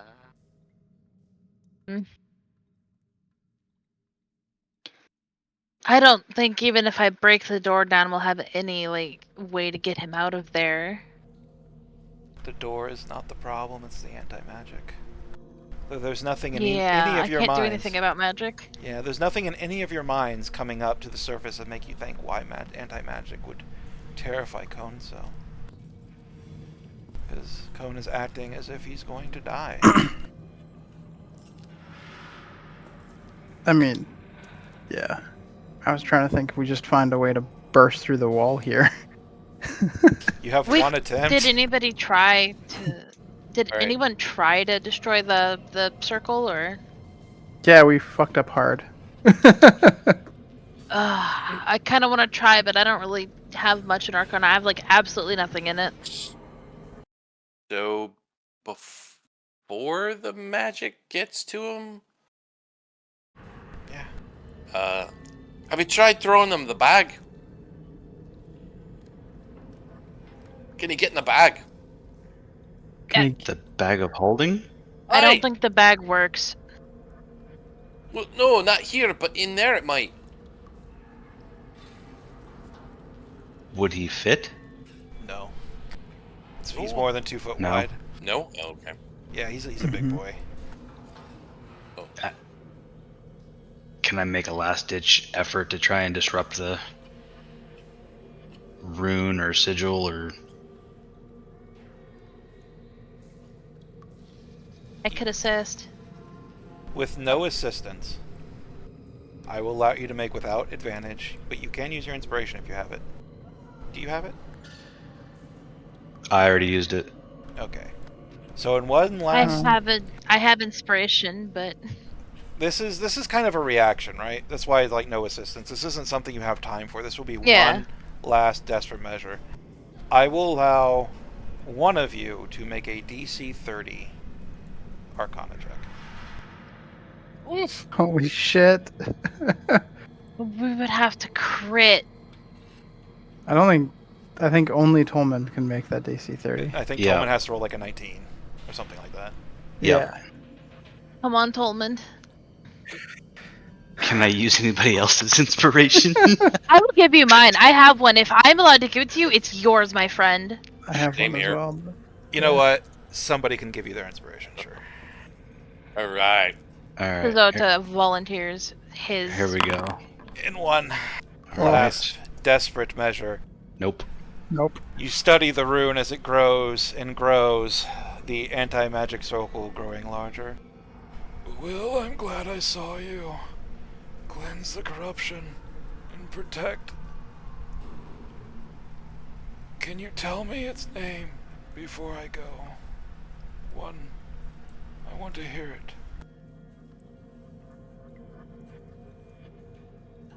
So what did you name the godling?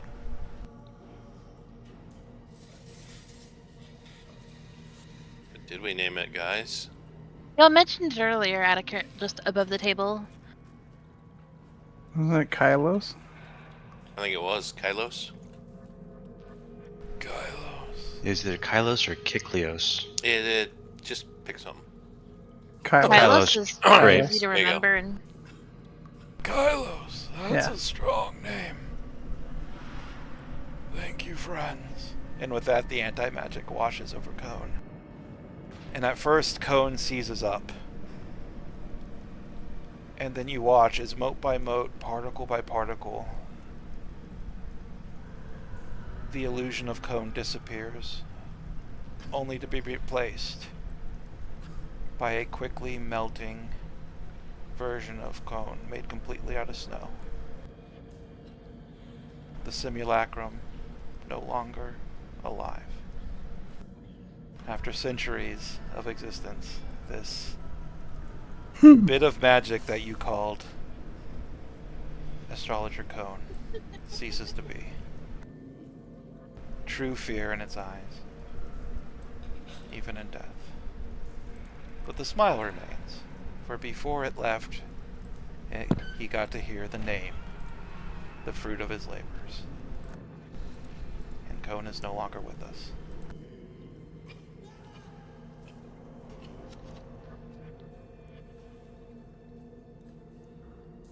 What does that mean? If you want to know outside of above the table, give me an Arcana check. Oh, yeah.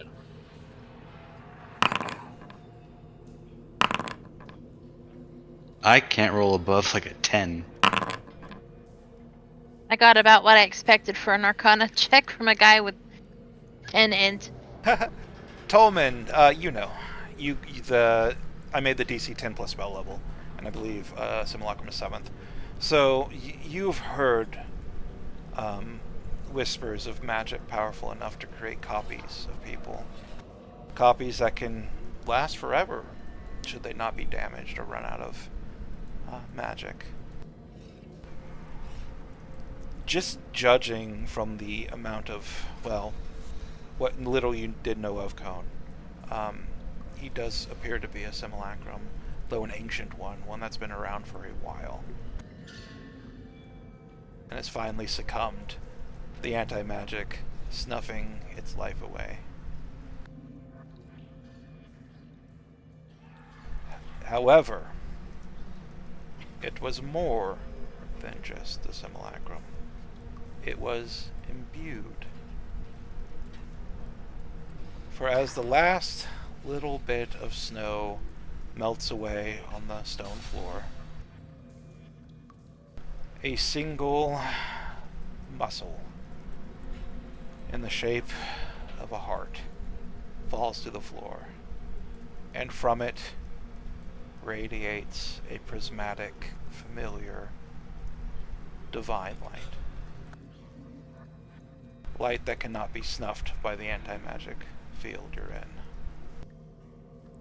The same light and divinity you've been feeding the seed every time you've encountered it in the past.